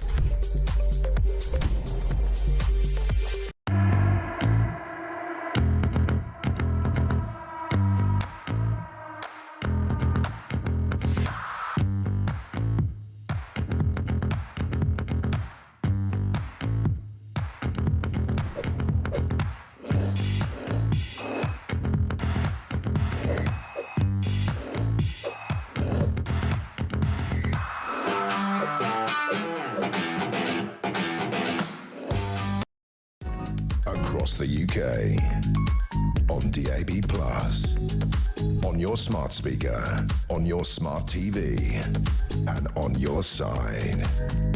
This is Talk. Good morning, welcome back. This is Talk, the Home of Common Sense. 11:27 is the time. Let's get straight to your messages coming in about, well, actually an awful lot of you want to have your say about the Quran and basically blasphemy laws by the back door. Roger says, I'm an American. England is now a crazy society. Why don't you all wake up? Do you have free speech or not? I don't necessarily think that. Yep, Roger, we're with you all the way. Johnny says, imagine people being offended by someone burning a bit of paper. It's a fair point. Graham says this is slowly becoming less and less backdoor in terms of a blasphemy law. Jasmine says we're all doomed unless British people wake up fast. Just look at the protests on the streets of London. They aren't exactly hiding their intentions, calling for an intifada. And Larry points out blasphemy laws for one religion, it seems. Well, exactly, only one religion. Let's go to the phone lines. Ed is in Derbyshire and wants to have his say. Good morning to you, Ed. Good morning, Julia. Good morning. Great What do you want to show. say? Well, a couple of points, really. Regarding the Quran, it's full of hate speech, really. It's. I've not read it, so I can't... in what way hate speech? Well, I'll give you an example. Seek out and kill Jews and Christians wherever you may find them. Jews and Christians are the worst of all creatures. That's written in the Quran? I can't... It's in the Quran. OK. There's also... the reason why Muslims don't mix is because if they do, they mix with non-Muslims, they are seen as Jews or Christians and therefore up for apostasy. OK, but here's the thing. There's quite a lot of stuff that's written in the Old Testament of the Bible as well, which is pretty violent. I mean, the world was a pretty nasty place when both of these books were written many, many years ago. But most Muslims don't walk around doing that.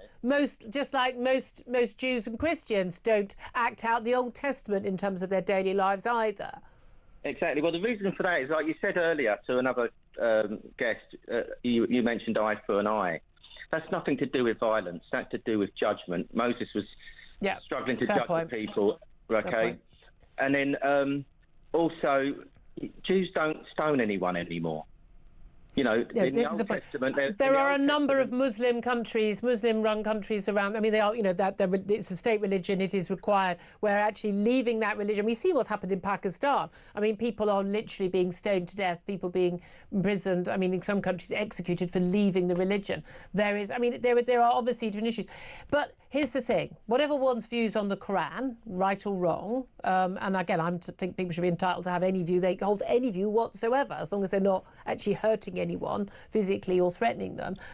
Should people be burning the Quran? Well, if they bought it with their own money, they're allowed to do what they like with it. Yeah, that's kind of my view.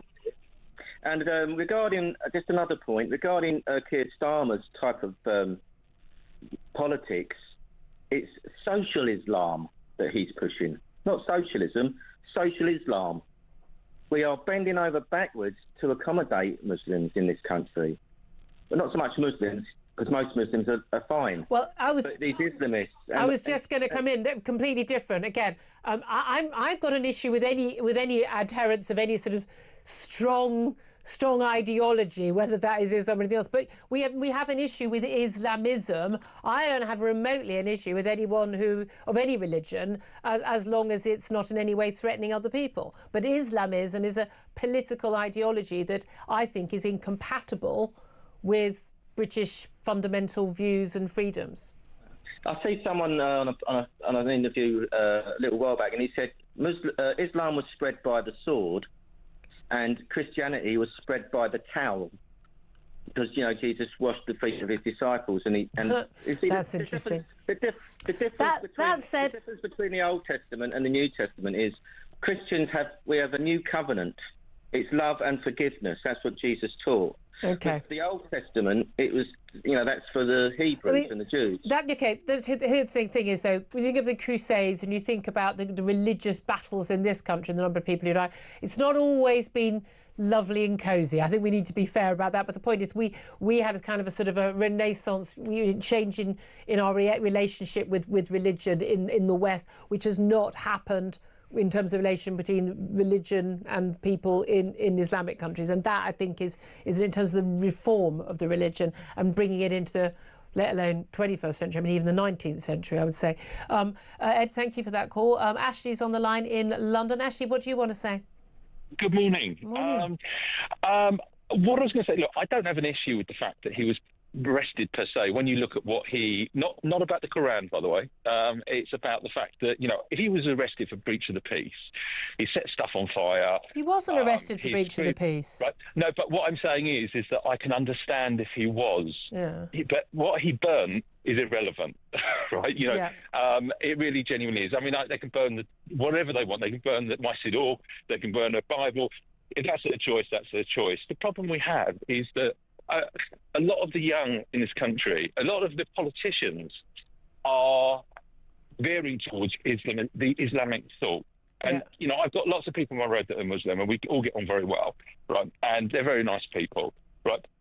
What I do find is quite a lot of the young seem to be following this kind of rule. And the ideological, the political ideology, yeah. And this is the problem, right? A lot of the young, maybe not so much of the old, but then you've got outside sources that are, in effect, infiltrating into our government, we've got 5 of them that are sitting in the House at the moment. And these are MPs for Gaza, effectively, aren't they? These are MPs for Gaza. So these are people who slowly, they did it in Lebanon, same thing for the Christians in Lebanon, and that's that they slowly implement things. They basically make things to become acceptable, and when they're strong, they obviously have the upper hand and do what they want, right? So we're seeing at the moment a stage where you can't say anything at all about anything. I don't care. If someone wants to talk about my religion, I'm Jewish. If they want to talk about my religion, they're entitled to their opinion. I might not agree, but whatever. We'll all get on, move on. Yeah. With this is a knife coming out and stabbing you, right? Because you disagree with what they want. You're seeing that, Golders Green. If you remember, a few years ago, we had the cars driving down, calling for the rape of all the going down, driving further down from Coventry Road. No charges. Nothing. No charges. Nothing. I mean, I'm sure someone in the government probably said that was about the context. Well, yeah, I mean, context rape, eh? But it's only going to get worse, and unless someone has the you-know-whats to stand up and say, do you know what? You can have your beliefs, whatever it is, but this is what we do in this country. We live together. And that's but I don't think our politicians do, and they won't actually follow through. And we need to not say the fact that someone was provoked apparently into attacking someone because they burnt a Bible and burnt a Quran, and then blame the person who burnt the Quran for that provocation. It's just outrageous. Ashley, thank you for your call. Very interesting. 11:34 is the time. We're going to take a quick break. Up next, going to be talking about that investigation ongoing investigation to search for Madeleine McCann's body, and we're going to talk about what's going on with the water industry, whether or not Thames Water is going to survive. This is Talk, the home of common sense.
across the UK.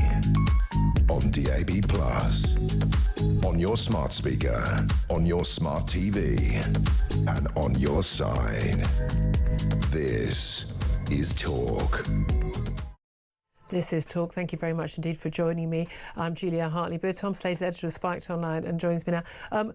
Just going to talk more about Madeleine McCann. Now, Tom and I, you and I were talking about, we're talking, it's so many years since Madeleine McCann went missing in 2007, and whether or not the police resources have gone in from Britain. I mean, millions have been spent on the search after abject failings by the Portuguese police, but the Germans now currently searching basically for traces of her body in Germany. And just to reiterate, your concern is, there is an argument for it to prevent a possible paedophile being let out of prison, but there's also a big issue in terms of priorities. Oh no, absolutely. I mean, Christian Bruckner, the main suspect now in these investigations, he's currently serving a prison sentence for rape of someone else at this particular resort, but he's due out in September, so you can totally understand why the German authorities, or any set of police authorities, if there is even a tiny hint of more evidence that might actually pin him for this particular area where they're searching is being described as this kind of rat run. It was somewhere that he was clearly frequenting. So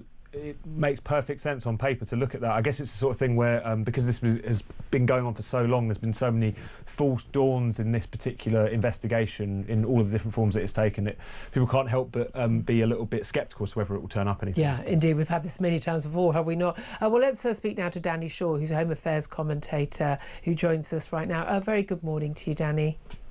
Hi, Julia. Good morning. Thanks for joining us. I mean, this story has been ongoing for so many years. I had a 6-month-old when she went missing, and I have to say, bore an uncanny resemblance to Madeleine McCann in her late years. And I have to say, always, I think a lot of people are fascinated by the story, mostly because of sort of the there but for the grace of God for many, many parents.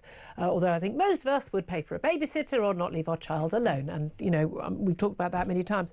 But some 30 German police officers and forensic specialists are searching these routes near Praia de Luz. Tell us the detail behind this, and tell us a little bit more about Christian Bruckner, the man who they suspect of this crime. Well, this isn't the first time that land has been searched near Praia de Luz. You remember 2 years ago, a reservoir was searched. This was an area that was frequented by Christian Bruckner, who's the prime suspect in this case, certainly as far as the German authorities are concerned. And there have been previous searches as well that have all essentially come to nothing. But it feels as though the sense is that this is the kind of last chance for the German authorities to try and find some evidence, to try and find a clue, or indeed to try and find Madeleine before they have to release this suspect from custody. He's due to be released in September. He's serving a sentence for the rape of a 72-year-old woman, a US tourist, in 2005. It's due to be freed in September. It's thought that could be pushed back to early spring, depends on whether he pays a fine that he owes. But in any case, the clock is ticking, because quite clearly he has not been charged with the abduction of Madeleine or Madeleine's murder or anything to do with Madeleine. Therefore, the assumption is that the German authorities do not have enough evidence to press charges, otherwise they would have done so. So this search would appear to be a sort of a last gasp opportunity to try and uncover some critical evidence in this case. And we know he's also a convicted paedophile, and we also know that, the Sun has revealed extraordinary evidence. There was, I think, in a Channel 4 documentary, that the police have stuff that was found, on his phone, buried in property that he owned, huge number of, little children's swimsuits, and horrific conversations and videos involving, rape of young children, conversations talking about what they wanted to do to children. There's an awful lot of sort of circumstantial evidence that people will be looking at. But the crucial point here is, after all these many, many years, is finding a body. Yes, and that's what the search is presumably about, or some other crucial evidence. As you said, a very strong circumstantial case. This man is a paedophile. who has got interest in little girls, and a sexual obsession with little girls. He was also in Portugal at about that time, and actually in the location, near the location where Madeleine disappeared. He had a conversation with someone else about having killed her, did he not? And it's alleged that he had a conversation with someone that suggested that he had killed her. So there is some good evidence, but clearly not enough direct evidence to link him to Madeleine's abduction and possible murder at this stage. So, I mean, this is an extensive search. I think that it's important to point that out. It's not just something, a couple of people sort of having a quick look around. It's due to go on for the rest of the week. There are 30 German officers there. There are apparently 21 different plots of land where the German police have been given permission by the Portuguese to search. A fire engine, various other vehicles have already arrived at the scene. Searches like this cost a lot of time, money, and take up a lot of resources. So a lot of thought will have gone into doing this.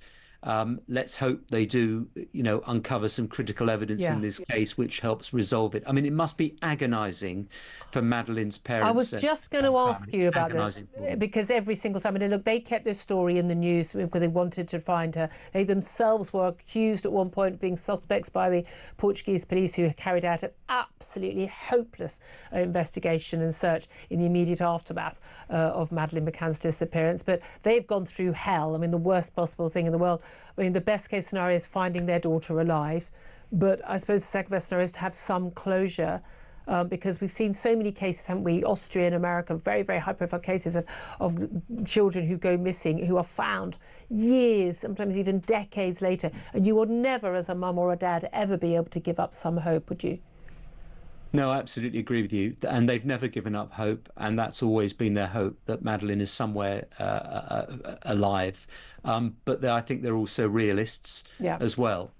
And they will understand the German investigators' view that Madeleine has died, and the belief from the German prosecuting authorities that she died at the hands of Christian Bruckner. And they will be watching the search. They will be aware of all of this. I'm sure they'll be getting updates from family liaison officers based in Leicestershire, from Leicestershire Police. But it's absolutely horrendous for them. They've just sort of gone through the anniversary, which comes up every year, of her disappearance, which must bring back all the memories of that awful time. And now we're having the search played out on our TV screens. Once again, media. Indeed.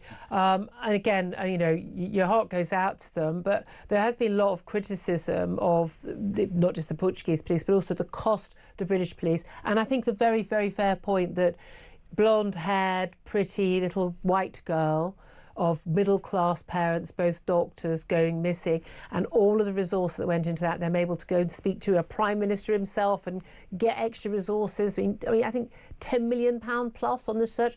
So many children go missing. And the research is nothing like this. The resources are nothing like this. The media coverage is nothing like this. There is a lot of criticism that so much energy has been put into and resource put into this one little girl. Now, if it's your own child, absolutely. But what do you make of that criticism? I think it's fair criticism, but I think we'd all do the same in that situation. Absolutely. We would all go to whatever lengths possible to try and find our child. And it's not the only one. You think of Ben Needham in that case, in Yorkshire, the boy that went missing in Greece. Again, a huge amount of coverage, and you would press all those buttons, wouldn't you? And so you can't blame the family for that. No. There are questions possibly for the Home Office that every year, for I don't know, the past 15 years, they've approved a large sum of money to go specifically to the Metropolitan Police to carry out its work in relation to this. I'm sure that will come under intense scrutiny. Does that money still need to be paid, or is it now in the hands of the German authorities? Should they just take the lead in the investigation? So, and you're absolutely right. 300,000 plus people go missing every year, and they don't get the level of service and investigation that this case does. You know what would have been cheaper? A babysitter. I'm saying we're all thinking it. We're all thinking, or someone staying at home with the kids. 3 little children, 2 of them babies. every other parent, one of them would have been... I think every parent has had those conversations and had those conversations back in 2007, Julia. And as you were the mother of, I was the mother, I was the father of 2 young boys at that time, and we all those had conversations that were also had and had Again, by lots of parents as well. Still wouldn't wish it on my worst enemy. I wouldn't wish them to have that their child to pay such a terrible penalty. And I know we're all thinking that, but you can't help just thinking, they're but for grace. Danny Shaw, really appreciate you joining us, Home Affairs commentator. Tom Slater, your thoughts on that?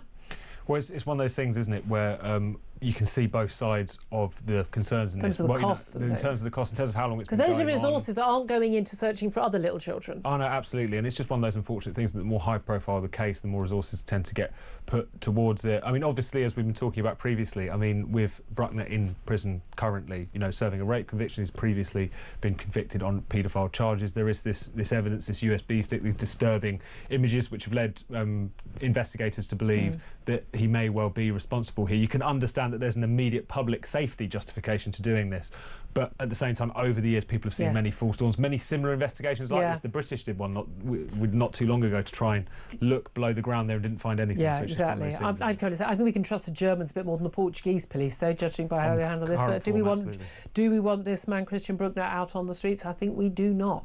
11:48 it's time. We're going to take a break. Then we're going to try and find out what the heck is going on in the water sector, the water industry. Why are we having sky-high bills, companies going under, huge amount of money being paid out apparently in profits to directors and to shareholders, and yet we've got pollution in our rivers, and we're probably, despite the miserable weather this week, going to be facing yet more bans on using our hose pipes this summer. What's going on? We'll try and find out up next. This is Talk.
But this big sort of commitment or ambition that he wants to spend 3% by the end of the next Parliament, 2034, is just that. It's kind of an ambition. It's a bit woolly.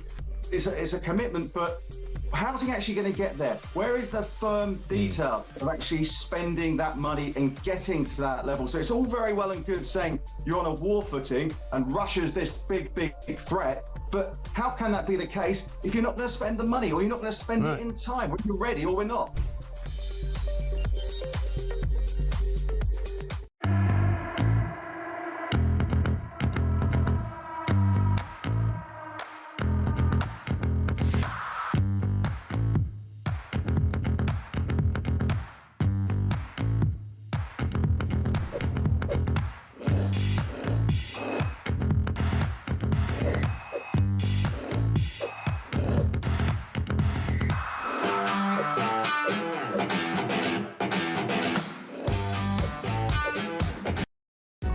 Across the UK, on DAB+, on your smart speaker, on your smart TV, and on your side.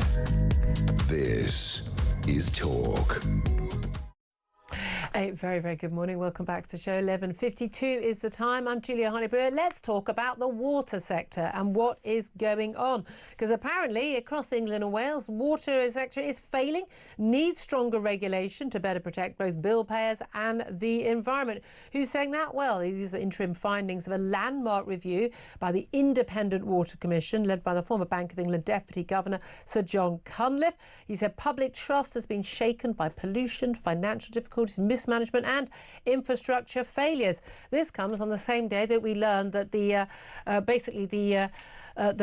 approved preferred bidder to take over Thames Water, this is the private equity giant KKR, has pulled out of plans to invest in Thames Water and save it from collapse. So will we have to take it into public ownership? Will it go into administration? Bearing in mind it's our biggest water company, providing water to a fifth of the population. What do we do in that case? Well, let's talk about all of this with Angela Knight. She's a former chief executive of Energy UK and a former Treasury Minister. A very good morning to you, Angela. Good morning, how are you? Very well indeed. Better off than the water sector would transpire. Now, these are only interim findings from this report, but looking at that first of all, I mean, he's basically criticising the water companies, the government, but also Ofwat, who is supposedly on the side of the consumer and protecting our interests, clearly failing to do so. Yes, absolutely. I mean, it does the three, doesn't it? It says the three blames. It says the businesses themselves, the regulator and the government. It has that in there too, as not having a clear government direction. If we go to the regulator, I mean, the regulator every so often sits down with each of the water companies and looks at what they are allowed to charge the consumer. So it looks at it from the consumer perspective. Huge pressure, of course, to keep the water bills down. Well, as you know yourself, you can't keep a bill down and do the investment. Yep. Now, that doesn't mean that I'm excusing the companies in any way, but there's been for a long time a clear mismatch, and Ofgem has basically, in my view, just not done its job. Ofwat in this. They're all. I have to say, I don't think none of the regulators have been doing their job in any of Ofgem. We normally talk to you about energy, your former area of expertise. But this is the thing. What a lot of people don't understand is there's shortages of water all the time because we don't have enough reservoirs. We had two announced last week they're going to be built, but they won't be built for a decade or so. We have loads and loads of rain, and then we get a couple of weeks without rain, and then we have a hose pipe ban. Meanwhile, 20% of our water is lost through leakages. The pipes aren't mended. Water companies say, we've got no money for any of this. It's not our fault because we're not allowed to put the bills up. Meanwhile, they're giving their directors bonuses and they're handing out billions to their shareholders. Well, that's where all the money's going, right? Well, yeah, partly, but partly not, actually, Julia. I mean, you're absolutely right. It gets a bit ridiculous when you see that the pay is one thing, but actually pay is sort of totemic, but it's not really important.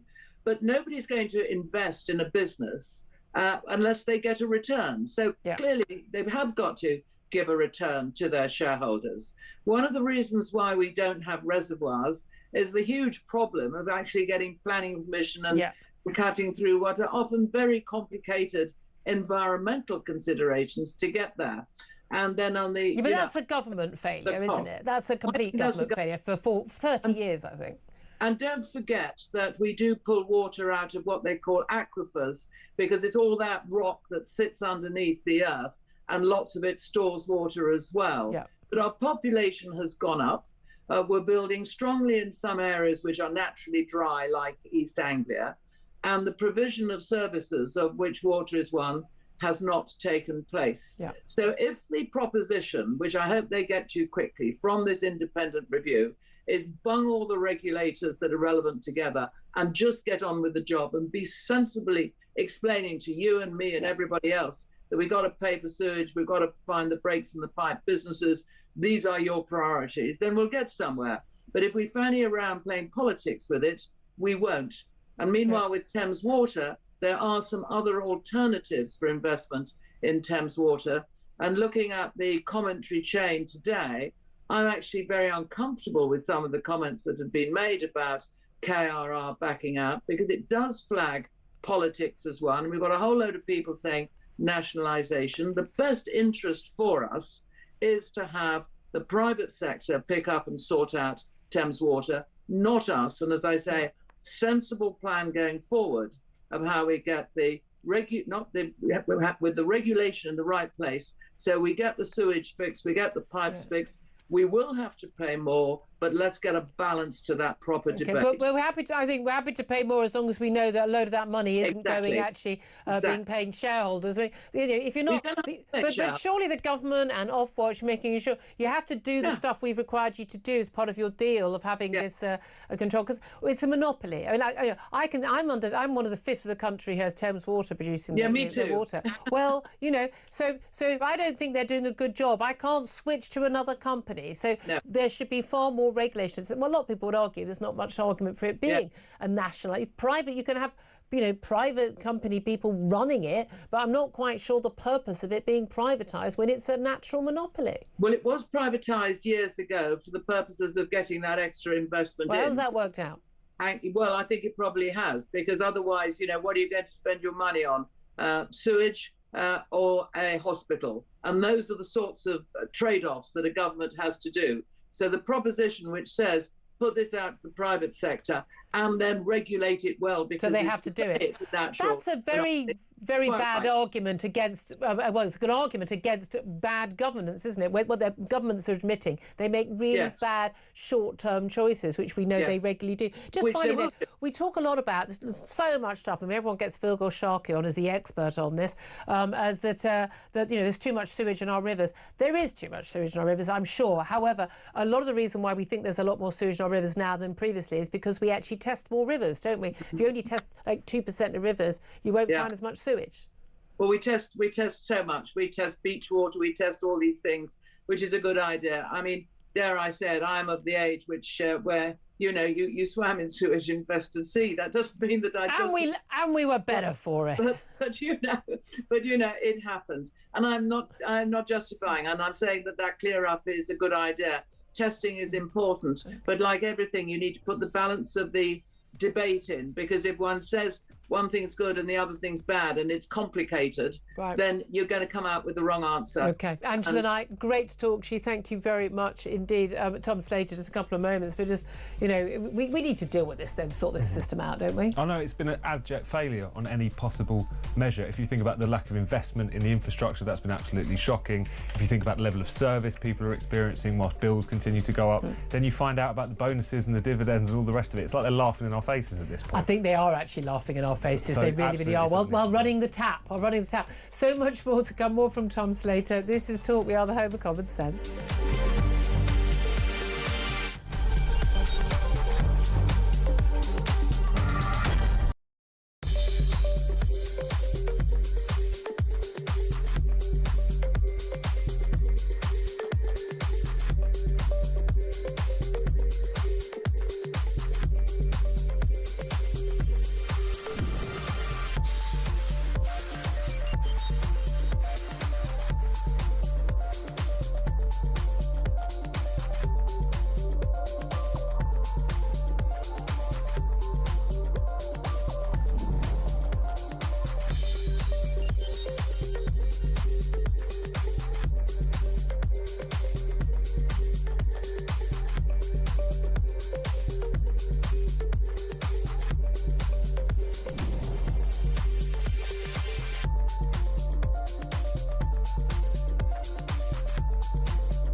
across the UK. On DAB+, on your smart speaker, on your smart TV, and on your side. This is Talk.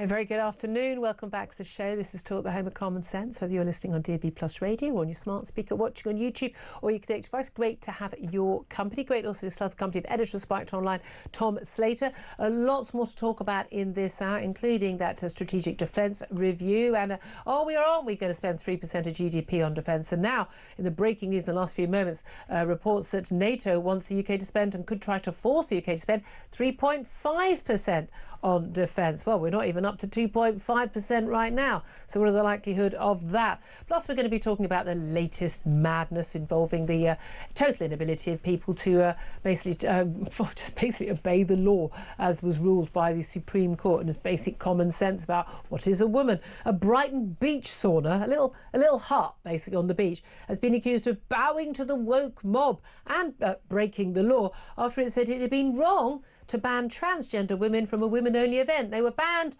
because they're men and therefore not allowed to go to a women-only event. I'm not sure that should be complicated. Plus, we're going to be talking more about the impact of the creeping blasphemy laws after the conviction of a protester who set fire to a Quran in front of the Turkish embassy. All that coming up. Can't wait to hear more of your thoughts on that. We'll be talking to top guests on that, including Nick Timothy, a Conservative MP, former advisor to Theresa May when she was Home Secretary and Chief of Staff when she was in Number 10, about the Quran burners conviction. He has actually got a bill to be introduced to Parliament today that would make the law explicit that there is freedom to criticise religion. We'll talk to him live from College Green about that. Get more of your thoughts in. 0344 499 1000 is the number to call. You can text the word talk in your message to 87222. Get in touch with us on X at talkTV. Calls are charged at the national rate. Text costs $1, standard network rate message. As I say, Tom Slater is with us, and we're talking defence. You and I were talking a little bit earlier about with Sir Dr. Former Dr. Liam Fox, former Defence Secretary, about whether or not the Defence Review is actually going to be sufficient to protect us, but also crucially whether there's the money. And perhaps that's the wrong way of looking at things, like, here's the money, here's the percentage of GDP, and here's what we can spend, as opposed to what we need to protect ourselves, make this country battle ready. And therefore, what does that cost? Well, then we'll have to spend it. Do you think they've kind of got it the wrong way around? A little bit. I think they have a tendency towards just looking at this purely as a sort of spreadsheet exercise. I mean, that's politics in general now, isn't it? Yeah. This purely bean counting, technocratic way of looking at things, rather than starting from the position of what kind of outcome do you want, what kind of society do you want, what kind of capability do you want. It's purely around what can we afford and where can we pinch the pennies. Obviously, how you raise money for this is important. Where the money comes from is a perennial question in politics. But at the same time, what's interesting is it's already getting away from them. They've said that 3% is an aspiration in the next Parliament, at which point there could easily be a different government in charge. And yet, things are already moving on. NATO talking about 3.5% being the floor. I mean, and you're already seeing a lot of countries moving closer and closer towards those kinds of numbers anyway. So it would be very typical of this government if they expend all of this hot air talking about their lofty ambitions only for them to be eclipsed by what other partners are. Indeed, very interesting. Well, let's talk to our next guest on this, Andrew Fox. You know him well on the show, defence expert. He's a research fellow at the Henry Jackson Society. He's also a former major in the Parachute Regiment. A very good afternoon to you, Andrew.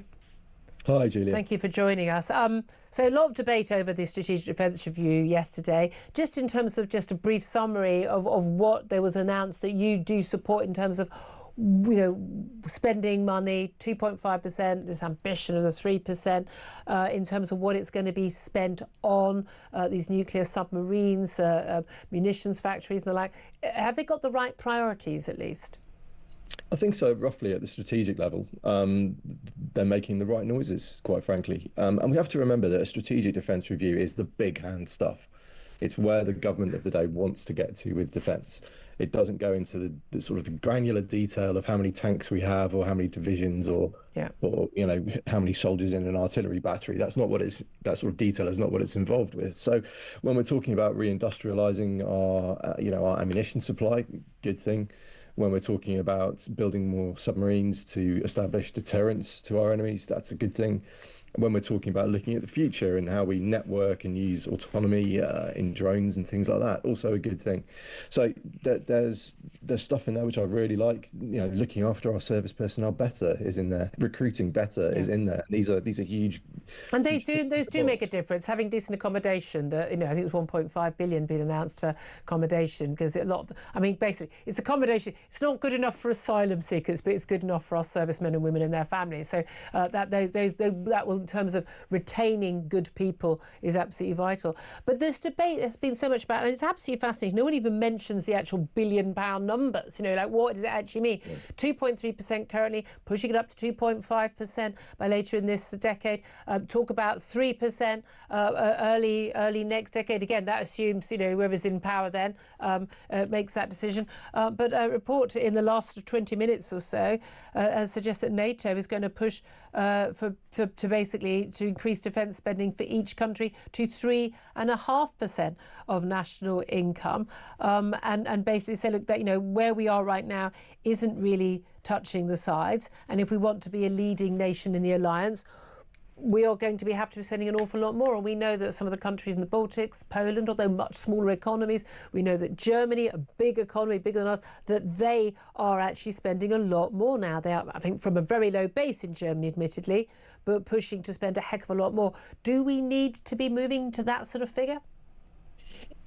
It's a matter of selling the threat to the British people and justifying why you're spending that much of GDP on defence when there are huge problems with not on nurses, So are we in a place in the UK where the threat is quite as real as it is for Eastern Europe or Germany? Probably not. And I think that is the political constraint that sits on this document, is that the money's going to have to come from somewhere. Now, the SDR is very clear that this is an alliance-based plan, which I think in itself is really interesting. What does that mean? So it means that everything we do is as part of an alliance. We are designing our armed forces to fit into NATO first. And so part of that will be that we spend a lot more on nuclear, as one of the two, France and Britain, the only nuclear power European nations. So we spend a lot on that. So we'll have fewer, say, land forces as a result, because that's our contribution. Yeah, exactly. And what that means is we lose a lot of strategic autonomy. What happens if Argentina reinvades the Falklands? I mean, it's not going to happen because the Argentinians are extremely weak. I'm just using it as an example. Yep. Do we have the ability to conduct anything beyond a quick non-combatant evacuation? We don't, I've been told by numerous military figures. Yeah, we don't now, and we're not going to under this defence review. So we've traded strategic autonomy and the ability to do stuff on our own for a role in NATO that will hopefully be a leadership role. But if we now look at how the Europeans are kind of cutting our legs away with their new defensive fund and how they originally wanted to cut us out of it, I think that's a dangerously short. But also, even, I mean, quite apart from the fact that not one of our allies, including America, came to our aid when Falkland Islands were invaded by Argentina. But in Europe, we've seen the dragging of the feet by the EU over help to Ukraine when we were just getting on with it and America was getting on with it. There is a lot to be said, in or outside the EU, to not have our military and foreign policy, and again, these go hand in hand, in any way constrained by, yes, our friends, our neighbours and our allies, but we are, because we're a naval nation, we have colonial commitments as well around the world that many of those countries don't, that we do actually have different national interests quite a lot of the time to those nations. We shouldn't constrain ourselves in that way. Yeah, I agree. And I think there is a danger here that this review over-focuses on Russia to the exclusion of any other threat anywhere else in the world. I mean, it talks about small-scale counter-terrorism stuff of the line that we've done against ISIS or Daesh in the Middle East. But that was, that was primarily a special forces operation supported by airstrikes. It wasn't a conventional military deployment. And essentially, those conventional military deployments are looking like a thing of the past under this review. Yeah, indeed. I mean, the thing about all of this is, does any of it really touch the sides of what we really need? Now, I mean, you're right. Now, I don't think anyone thinks that Russia is going to suddenly appear on a whole load of boats and then their military invade our country. Of course not. That's not what happened, in the Second World War with Germany either. There was seizing of European nations. We were under threat from the air, under threat from sea and everything, but a lot of our actions was to defend our allies in Europe and prevent that advance from the Nazis. The threat from Russia is further afield. Is it as real, though? That's the thing, because we spoke to Lord Dannatt this time yesterday, former head of the British Army. He probably knows what he's talking about, eh? And he said that in terms of our attempt to, these funds to build up our military to the point where we were capable of defending ourselves and our allies, it was the equivalent of us saying in 1937 to Nazi Germany, would you mind awfully waiting until 1946 before you invade other countries because we're not ready yet? Do you think that's the territory we're in now? Yeah, I think there's an element of that if we're serious about supporting the Eastern European Baltic states for what is almost certain to be an attack by Russia in the next 10, 15 years. You say almost certain? I would say so. And I think the way it'll be done will be exactly the playbook that we saw in Georgia and that we saw in Ukraine, where it starts with subversion, it starts with disinformation, it starts with sabotage operations, it starts with serious messaging against domestic governments on pro-Russian domestic population. Yeah. More Russian-speaking populations moving to those places as well. Yeah, exactly. And only then will they escalate to military action if they think those are until the conditions are set, ready for their military force to actually go. And that does take time, and that's the time we have now to get ready for that defensive piece. And again, in the SDR, it's good to see that we're talking about resilience to that kind of grey zone operation, as they call it. I get the very strong impression from all the military people I speak to that certainly former military more able to speak out. There's no reason to think they think very differently from the military people right now, the senior echelons and junior echelons, that they get it. They believe there is a threat. We've got Pete Hegseth, the US Secretary of Defense, talking about an imminent threat to Taiwan from Xi Jinping of China. And again, no reason to think that isn't the case. Russia has been building up forces, near the Nordic states. He's expressed his desire to expand, back to the Soviet borders at some point. The military get it. Is it clear that the politicians get it, and is it clear that the bean counters, the civil servants, get it? I think Keir Starmer has had a good Ukraine. In his time in. It's probably his. He stood firm. The best thing. So I think he does understand it. And again, the Treasury is always where the blockage is. And if you speak to Ben Wallace, for when he was in the Defence Secretary job, that is his. The clear target of his criticism is always the Treasury. But you can see why, because there's a limited amount of cash. So one of two things: we either take it from somewhere else, or we raise taxes. Neither of which are politically popular decisions. So short-term political expediency often takes priority over these things. Where in countries like Russia and China, where they don't have to worry about their electorates, they can think much more long-term than we do, and that is a perennial problem for Western democracies when they're planning for their own defences.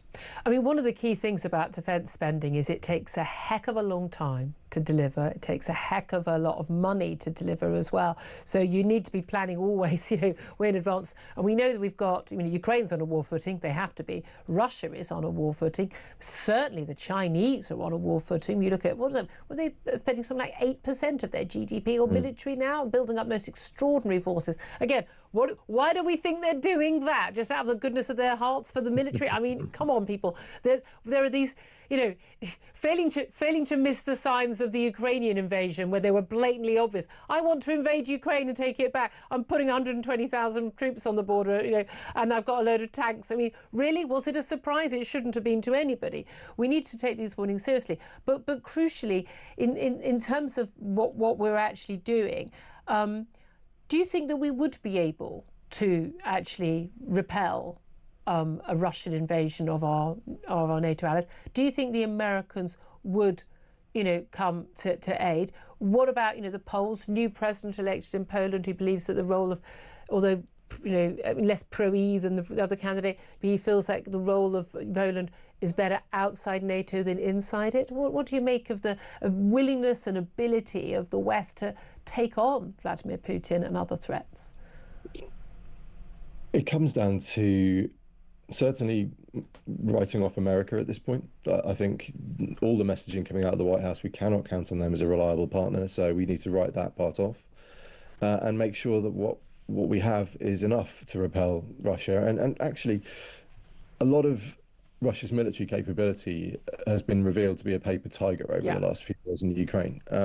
Most notably the S-400 air defences, which Israeli F-35s wiped off the battlefield in Iran very easily.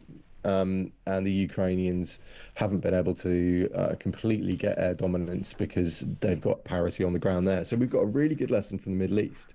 And that is that F-35s, which Ukraine doesn't have, can defeat Russia's air defences. And if you can defeat air defences, you can achieve air superiority. Yeah. And if you achieve air superiority, then you win. So I think we do have the abilities, we do have the capabilities to beat Russia on the battlefield. Russia, of course, will look at that and they will adjust their tactics accordingly, and they will go for a sort of salami slice approach where they don't ever quite reach the threshold of war until it's too late. Yeah, absolutely. So we have to be very careful of our enemy's clever tactics. Yeah, and he's shown that again and again, has he not? Andrew Fox, always good to talk to you. Thank you very much indeed. Tom Slater, let's come back to you. I mean, one of my concerns is not just our ability to fight a war, it's our willingness. Now, people say, oh, you're a warmonger, whether it's in Gaza or whether it's in Ukraine. You know, always going to... No, I just accept the reality. And I think actually history would show us that actually war is a more natural state of affairs for human beings than peace, sadly. That said, democracies don't go to war. One of the reasons I want democracy to be spread, it's better for human beings, it's better for people's quality of life, their quantity of life, and indeed for preventing wars. I mean, you know, these things really do matter. But do you think that the British people, do you think Western nations are willing to fight for their rights? I mean, there's definitely a bit of a problem there, the way in which you've got governments which are pumping out a kind of self-loathing message all of the time. That's only going to degrade... Reparations for slavery. Or, you know, everything we've ever done is bad. We're really divided, we're really racist, you'll hate each other. Like, that's not useful, is it, from a perspective of national unity? That being said, I think Ukraine is, in some respects, a much more extreme example of how, when the chips are down, a lot of divisions that did previously exist in society melt into air. There was a lot of divides in that society. Well, a lot of Remainers discovered the value of national borders all of a sudden. Actually, I thought was fascinating. Absolutely, because the thing is, the point at which you're invaded by an adventurous foreign power is the point at which you're defending not just your country, the idea of it, its history and whatever, although I'm sure that's front and centre for a lot of people, but your community, your town, your family, your friends. It's a very different thing. So whilst we are going to see the polls talking about, you know, what percentage of Gen Z aren't particularly patriotic or won't be willing to die for their country and so on, change the tune. Things change when the I hope so. I mean, you've been at school more recently than I, but even I, my bog standard comp, we weren't taught, but the sort of young people are taught now in terms of sort of how terrible your country is and how the West is awful. It's like, yeah, that's a big worry for me. Look, there's so much more to talk about. Love to hear your thoughts on this. Got lots of time for calls in the coming 40 minutes. 0344 499 1000 is the number to call. In a couple of moments, we're going to be talking about the latest madness of people refusing to abide by that trans women's ruling from the Supreme Court. First up, though, we're giving you the chance to win FIFA Club World Cup final tickets, thanks to our friends at DAZN. Here's everything you need to know. Hi, it's Jim White here. Here at talkSPORT, we're gearing up for the Club World Cup in the United States. And to celebrate, we've got 2 tickets to the final in New York on July the 13th to give away.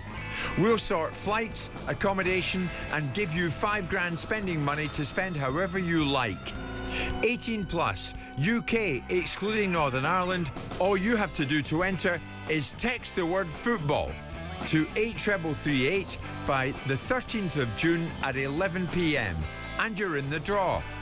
Text costs £2 plus 1 standard network rate message. You must have the bill payer's permission or send your name and number by post to Club World Cup Final Prize Draw, P.O. Box 3190, Colchester CO2 8GP, to arrive by 5 p.m. on June the 18th. This is a TalkSPORT limited competition run on TalkSPORT Talk and Virgin Radio UK stations. Full terms and conditions at talksport.com. Right, don't miss out on that incredible giveaway thanks to our friends over at DAZN. Very good luck to you. We'll take a quick break. Up next, Maya Forstater from Sex Matters. This is Talk.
well, it's not getting any better, is it? You know, they haven't listened to any of the unions. They haven't listened to any of the protests we've had, and it's all been peaceful. It's all been sensible, and it's all trying to start a discussion with these people.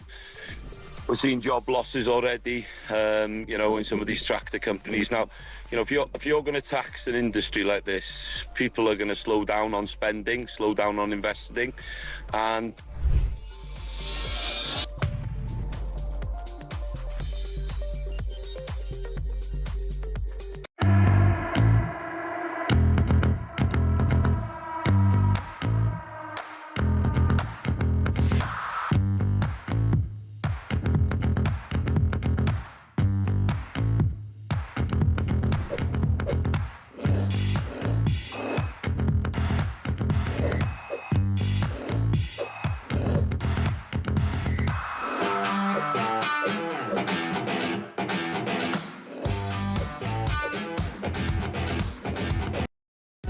across the UK, on DAB+, on your smart speaker, on your smart TV, and on your side. This is Talk. This is Talk. We are the home of common sense. Thank you so much for joining me. I'm Julia Hartley-Brewer. Tom Slater from Spiked Online still with us. Also now joined by Maya Forstatter, Executive Director of Sex Matters, to talk about, Maya, as we do now very, very often, the latest people who are deciding that they can just make the law up for themselves rather than listen to the Supreme Court when it comes to what is and what is not, and who is and who is not a woman. A very good afternoon to you. Hello, Julia. The latest, I mean, this is, whether it's a hospital, whether it's the NHS, whether it's anyone else, this time it's Beachbox Spa in Brighton. Extraordinarily. It looks like it's a little shed on the beach. I'm sure it's lots of fun. They had decided to hold a women-only sauna session for women. That was the plan. It was just like, you know, how lovely. Women might want to just go in a sauna, not with any blokes present, not unreasonable. Then big backlash, bearing in mind it is Brighton. Very big, as one critic said, we are a queer city, they said. So they said that this is outrageous because trans women are women and they should have women there as well. So trans women, i.e. men, there as well.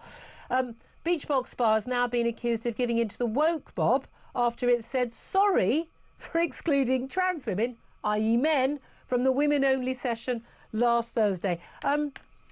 I've got to say, I feel a little bit sorry for them. I think they've been caught in the middle. They tried to obey the law, they got told off, they backed down, they've apologised to everybody, formal statement, and now they're having a, I don't know what this even means, a queer sauna session as well. But the main thing here is really simple, isn't it? Like, there's a law and everyone has to obey it.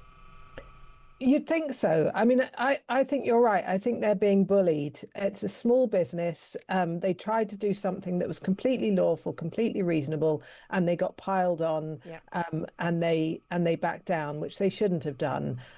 What they need to have is very clear guidance from the Equality and Human Rights Commission. That will help. That still hasn't come, has it? No, it's in process. But it's, you know, it's very hard for a small organisation facing this kind of pile-on. They don't have lawyers on tap, whereas NHS bodies, big employers all do. And they really, really should be following the law straight away. I mean, this small company should too. But I do feel sorry for them. They've been bullied. And that's the thing in lots of cases, and we have, you know, things like, you know, comedians who've been accused of transphobia, i.e. understanding basic biology. They want to do a performance. They're then, you know, it gets publicised. People then, you know, threaten to boycott the theatre or the comedy club, and so they give in. These people are banned.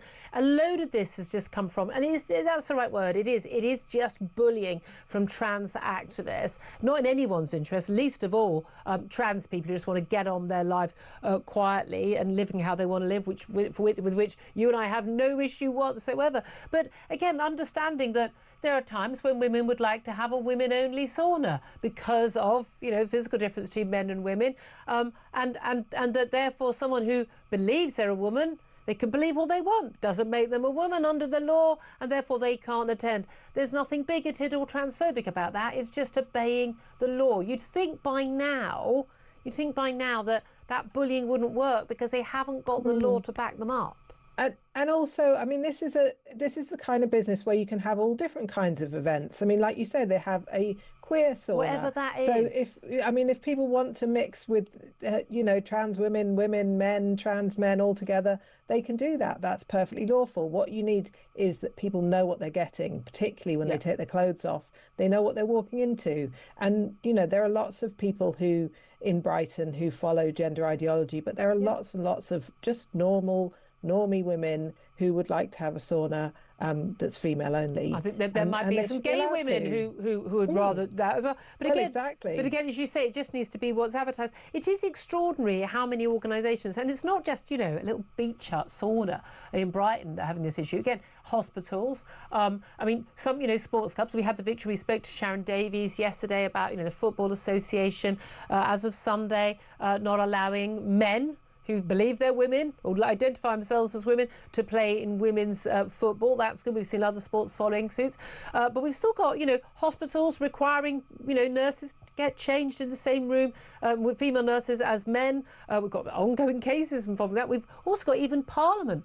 Even the Houses of Parliament have not yet changed their rules in terms of access from trans-identifying men to women's toilets. And it should now be absolutely simple. The law is simple and clear, and the law has always been what the Supreme Court said it was. This isn't new, it's just been clarified.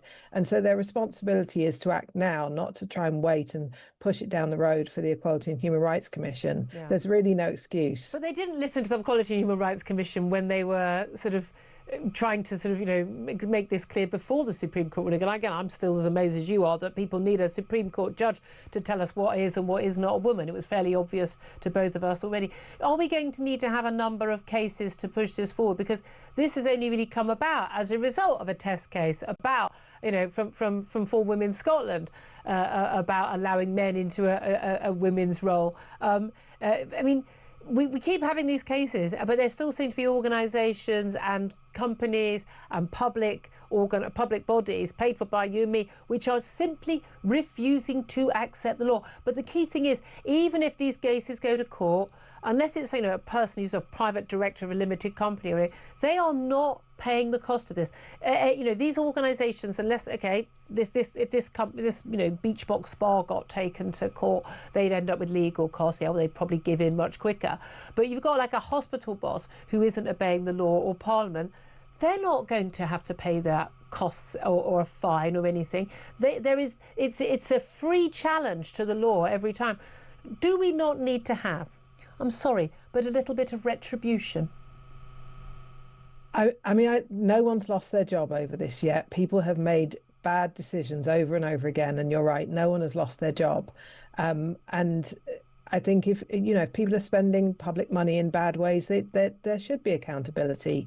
Yeah. But I also think you're right. We're going to need to have more cases, and it may be that it's the insurers that start paying attention, because they're the ones who are actually picking up the money. And they're going to be saying, "Hey, yeah, you can't do this." Yeah. Reality check. And again, a lot of organisations got it very quickly. Marv Forsteller, thank you so much for joining us, Executive Director of Sex Matters. Appreciate that. Apologies, by the way, if you're listening and there's a sort of a whirring noise in the background. There seems to be a fan on one of the lights making a lot of noise.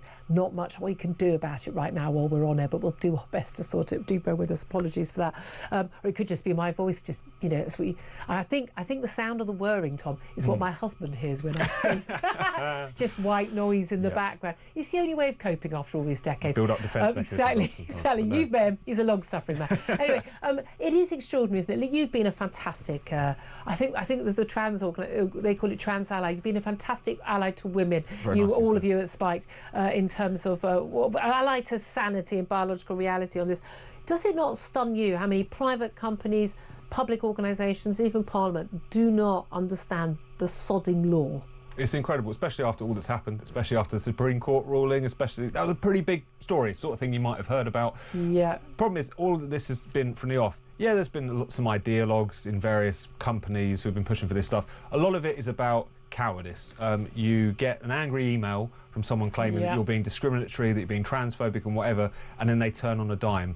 What's unfortunate is that even after the Supreme Court ruling, it still requires more battles to be had, more pushback, and to recognise that there is a genuine cost to, if you want to embrace these kinds of policies which discriminate most actively against women who don't want men in their space. But the key thing about all of this is, so many people, comedians, actors, ordinary people like Mount Forster lost her job.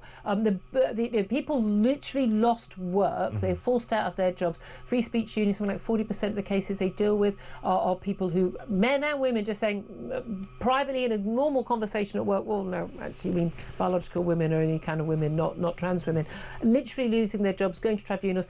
The penalty, the abuse, the threats, the penalty has been so high on one side, but no penalty on the other side, even when they are, well, we know they were wrong. We didn't need a Supreme Court judge to tell us, but now we've got that Supreme Court ruling. Fine, okay, every sinner who repenteth, we will be welcoming with open arms. But if you're carrying on, I want there to be punishment for that, because that's one of my reasons why I've a few times quite successfully helped organise boycotts of stores. If you tell me, was it Wix, that I'm a bigot because I don't believe that trans women are women, fine, I won't give you my business, and I'll tell other people not to give you my business as well. You should be financially punished. You can have that view, but don't call me a bigot and expect me to spend money in your company. No, absolutely, there's going to be much more of that, but there's also going to be legal implications down the road as well, particularly when you're talking about members of staff and how they've been discriminated against for, we call it gender critical views, just biologically correct views, reality, understanding biological facts. Gender critical, I've always hated that term. Makes it sound like a kind of niche philosophical pursuit. People who understand basic stuff. Right? By the way, that whirring is getting longer and louder. We are going to try and get it mended. We're going to take a quick break. Then we're going to be taking your calls, particularly on blasphemy laws, after that man who burnt a Koran has been convicted. We're also going to be talking to Conservative MP Nick Timothy about that, coming up live on College Green for the top of the hour. He's actually got a bill going through Parliament, being introduced to Parliament today, that would make the law explicit that there is freedom to criticise religion, because there clearly isn't right now. But just one religion. This is Talk. We are the home of loud whirring noises and common sense.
Across the UK, on DAB+, on your smart speaker, on your smart TV, and on your side. This is Talk. This is Talk without the whirring noise. We think we've sorted it. Anyway, thank you very much for bearing with us. I'm Julia Hartley-Brewer. Tom Slater is still with us. Let's get to your calls on the blasphemy laws. Look, a lot of you talking to us about defence, and a lot of chat about that on the show yesterday, but I think so many of us are really concerned. And, you know, this is a station that has been, we're not just home of common sense, we're basically one of the few homes of freedom of speech as well. But a man who shouted F Islam and burned a copy of the Quran has been found guilty, convicted yesterday of a public order offence in what critics claim is a backdoor blasphemy law. I wonder if it's the sort of thing that actually Kemi Badenoch, the Tory leader, might bring up tomorrow at PMQs. Well, let's take a call on that. George is on the line. He's in Wimbledon. He's given us a call on 0344 499 1000. George, what do you want to say? Great show, as always. Oh, thanks, Julia. So one of your callers earlier said that the book itself, the type of book, doesn't matter. And I think it does, because the reason this was inciting hatred is evidenced by the fact that he was very rapidly attacked with a knife by a Muslim. Now, that's because he was burning the Quran. Now, I'm gay. If there was someone burning a pride flag at the end of the street and shouting all sorts of profanities, I'm not going to attack them. If there's someone burning the Bible at the end of the street, no Christian's going to attack them.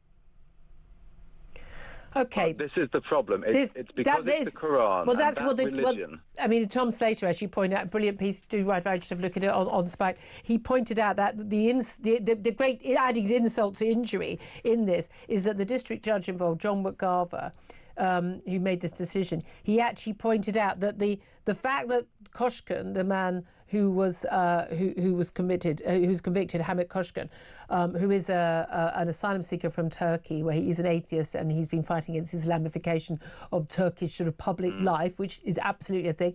John McGarver, the district judge, said that, weirdly, the fact that he was actually attacked by a passerby armed with a knife and a delivery rider who kicked him while he was on the floor was proof of his guilt. He said that the conduct was disorderly is no better illustrated than by the fact that it led to serious public disorder involving him being assaulted by two different people. And as you say, if any other book or any other thing being destroyed would not provoke that sort of reaction, then by definition there's only a blasphemy law for one book, and that is the Quran.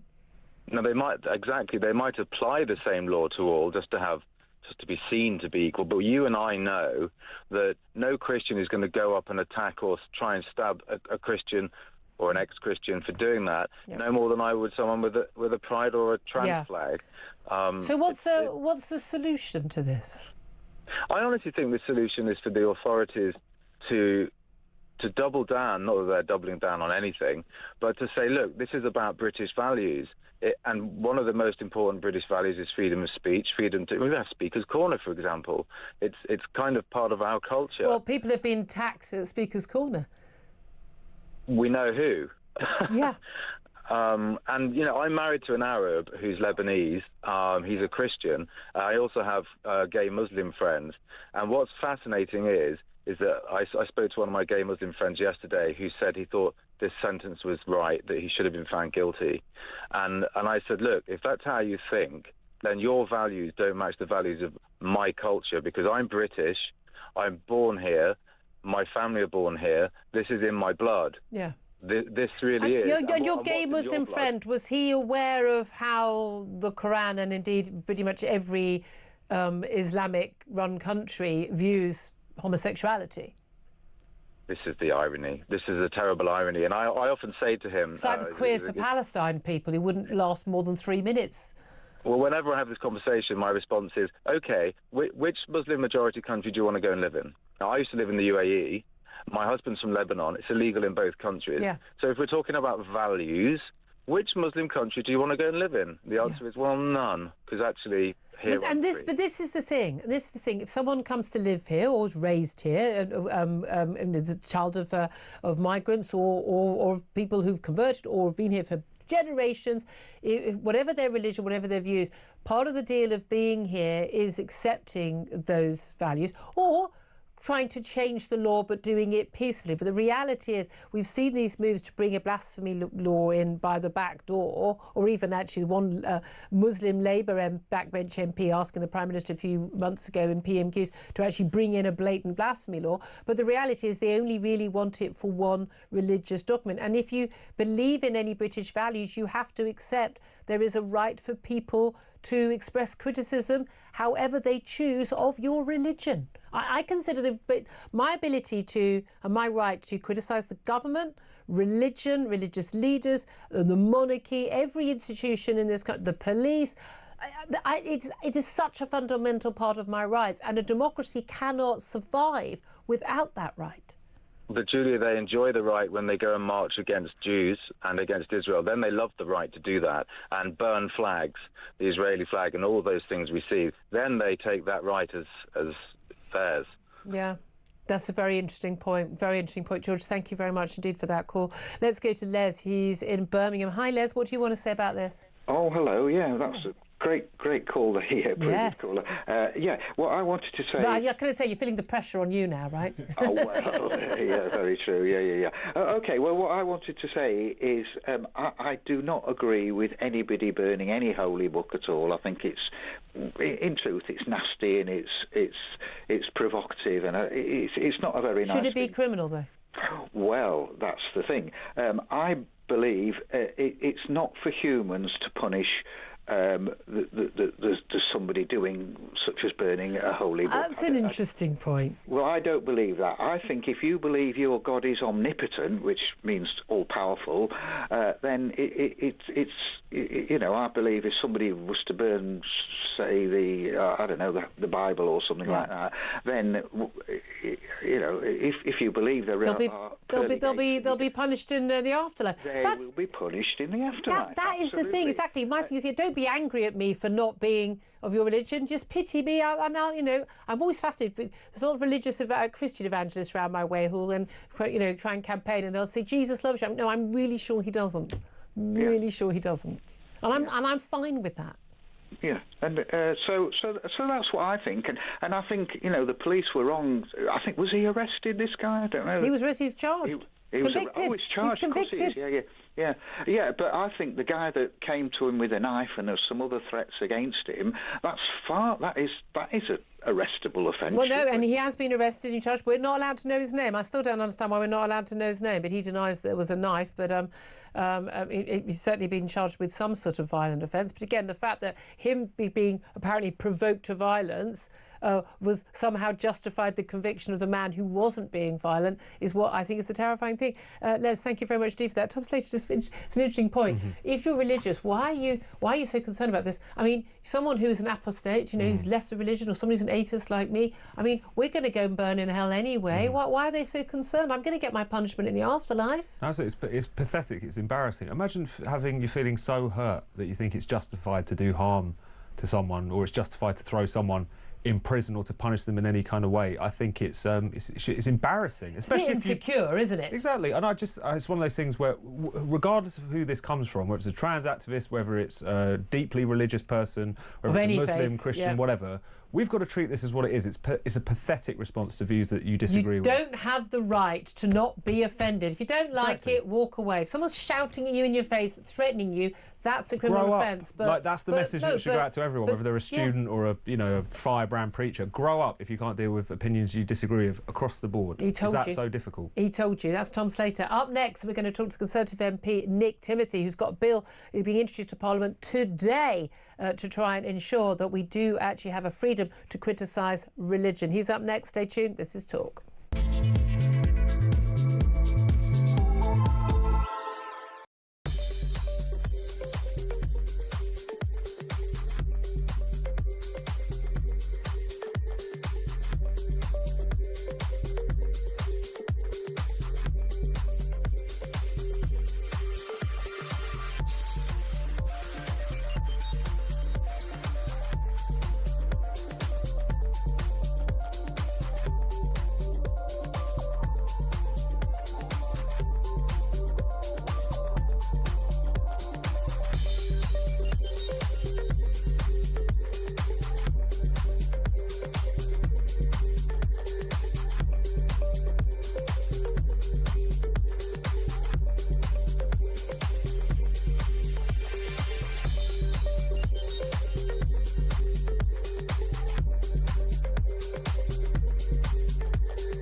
you know, this guy, you know, obviously did a very extreme thing, but I do worry that we've lost sight of free speech in this country, and you know, it's why so many Americans look at us and just think, what is going on? You know, especially with this Public Order Act, you know, under which he was charged. I mean, there've been so many amendments over the years. Yep. I think it's stretched beyond all recognition to prosecute people for, you know, things that they're not really, it's not really in balance with whatever that person has done.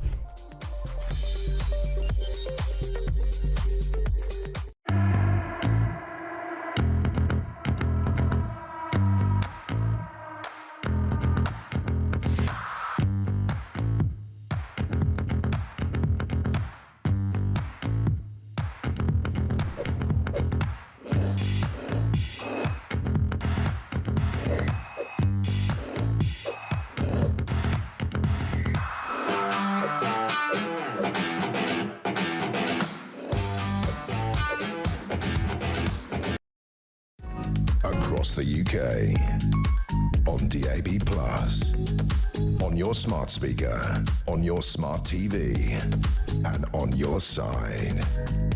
This is Talk. This is Talk. I'm Julia Hartley-Brewer. We are the home of common sense. Joined right now by Nick Timothy. He's a Conservative MP. He's also former Chief of Staff to Theresa May when she was at number 10 as Prime Minister. And he's joining us right now live from College Green in Westminster. A very good afternoon to you, Nick. Good day to you, Julia. Thank you very much for joining us. Now, look, you've been writing and talking about these sort of issues of freedom of speech and the need to sort of maintain our fundamental rights for a very, very long time, and I commend you for that. But you're also making efforts within Parliament now. You're an MP. You're introducing a bill in Parliament today. What will it do? Well, the bill will actually be introduced next Tuesday. It's a 10-minute rule bill, which is a form of private members' bill. And what it does is try to stop this creep towards a de facto blasphemy law that we seem to have now. So yesterday, a man was found guilty of public order offences after he burned a Quran outside the Turkish embassy earlier in the year.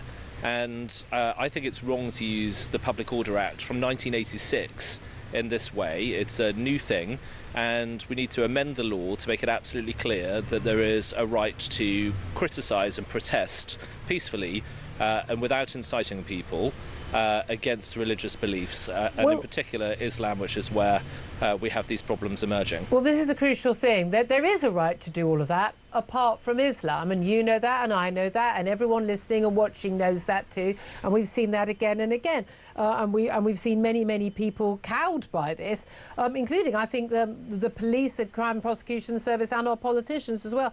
We had a backbench Labour MP, a Muslim MP, calling for a blasphemy law, you know, to be brought back in.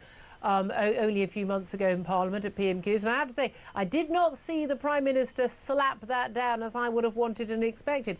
But the thing that's most extraordinary about this case involving this is Hamit Çoskan. He's a Turkish-born asylum seeker. He's protesting not outside a mosque, he's protesting outside the Turkish embassy, a legitimate political protest. He has been persecuted in Turkey, spent time in prison in Turkey because he's an atheist. He's protesting against the Islamification of Turkish life, which has undoubtedly happened under Erdogan. But one of the things the district judge in his case, as he convicted him and fined him £240, this guy John McGarver, who should hang his head in shame, he actually justified as proof of this man's guilt for basically causing a harassment, alarm and distress by his disorderly behaviour. The fact that he was attacked by two other men, a passerby on a moped, but a delivery driver, but also a man who came out of a building, allegedly armed with a knife, slashed at him and attacked him and badly hurt him. Now, that man, we understand, has been charged. For some reason, we're not allowed to know his identity, which I think would be something we should want to know. But the idea that because someone is provoked, in their view, to violence, that means you have committed an offence, that only would count for one religion, because there's no evidence that that happens for any other religion, is there?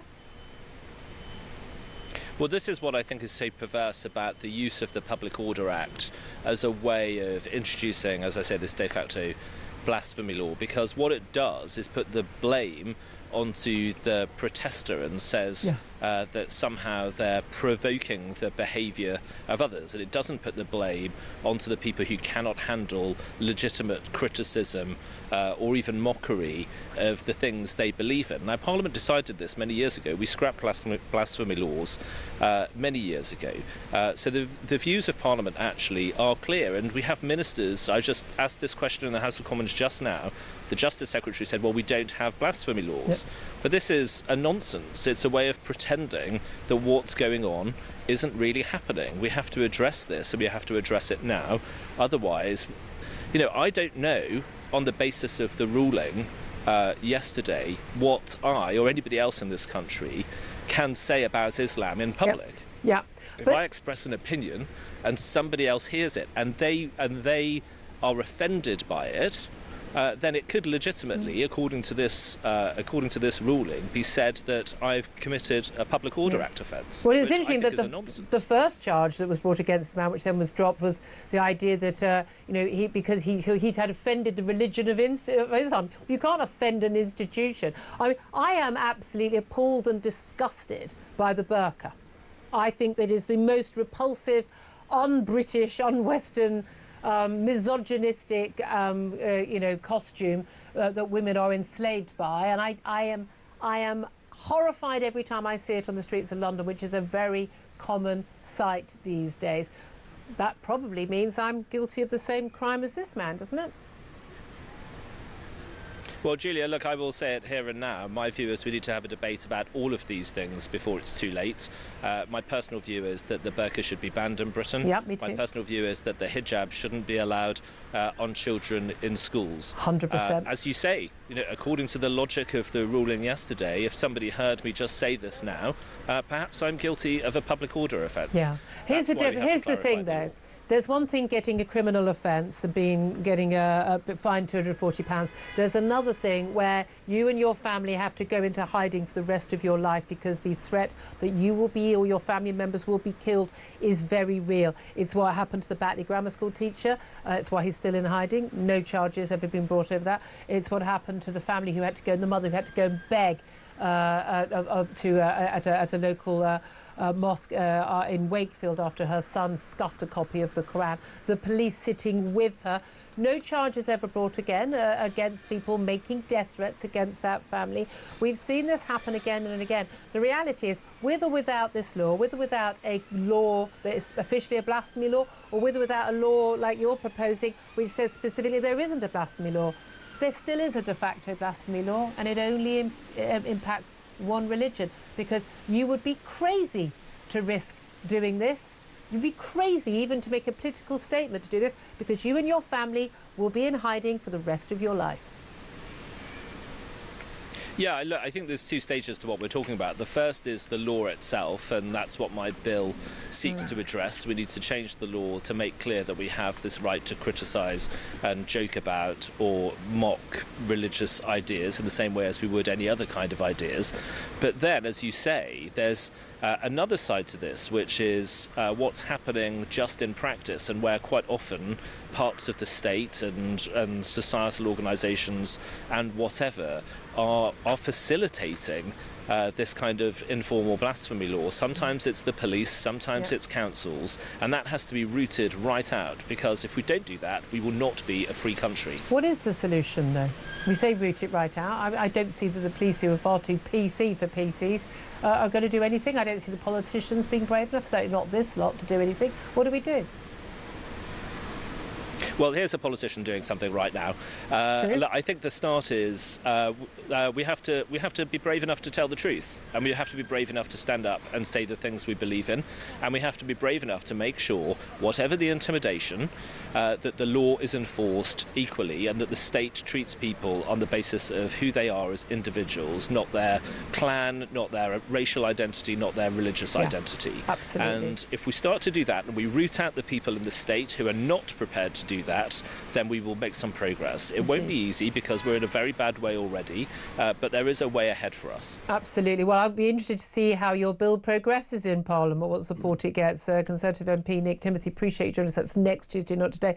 Tom Slater, I mean, do you think they're kind of already past that breaking point, though? Well, it certainly feels like it. It feels like any law that we have on the statute books will be warped, will be pressed to try and suppress criticism or blasphemy against this particular religion, which is why we need some kind of corrective. We need to make clear that you can't have public order legislation or disorder legislation. You can't have hate speech legislation at all. Absolutely, because it's going to be abused. That's the problem, because whenever you get into the realm of policing speech and thought and emotion, it's always going to be subjective, and it's quite clearly that the authorities feel under tremendous pressure to censor speech in this direction. So unless you clarify, we need to come down like a ton of bricks on anybody who does threaten violence in these scenarios. Absolutely. That's the only way of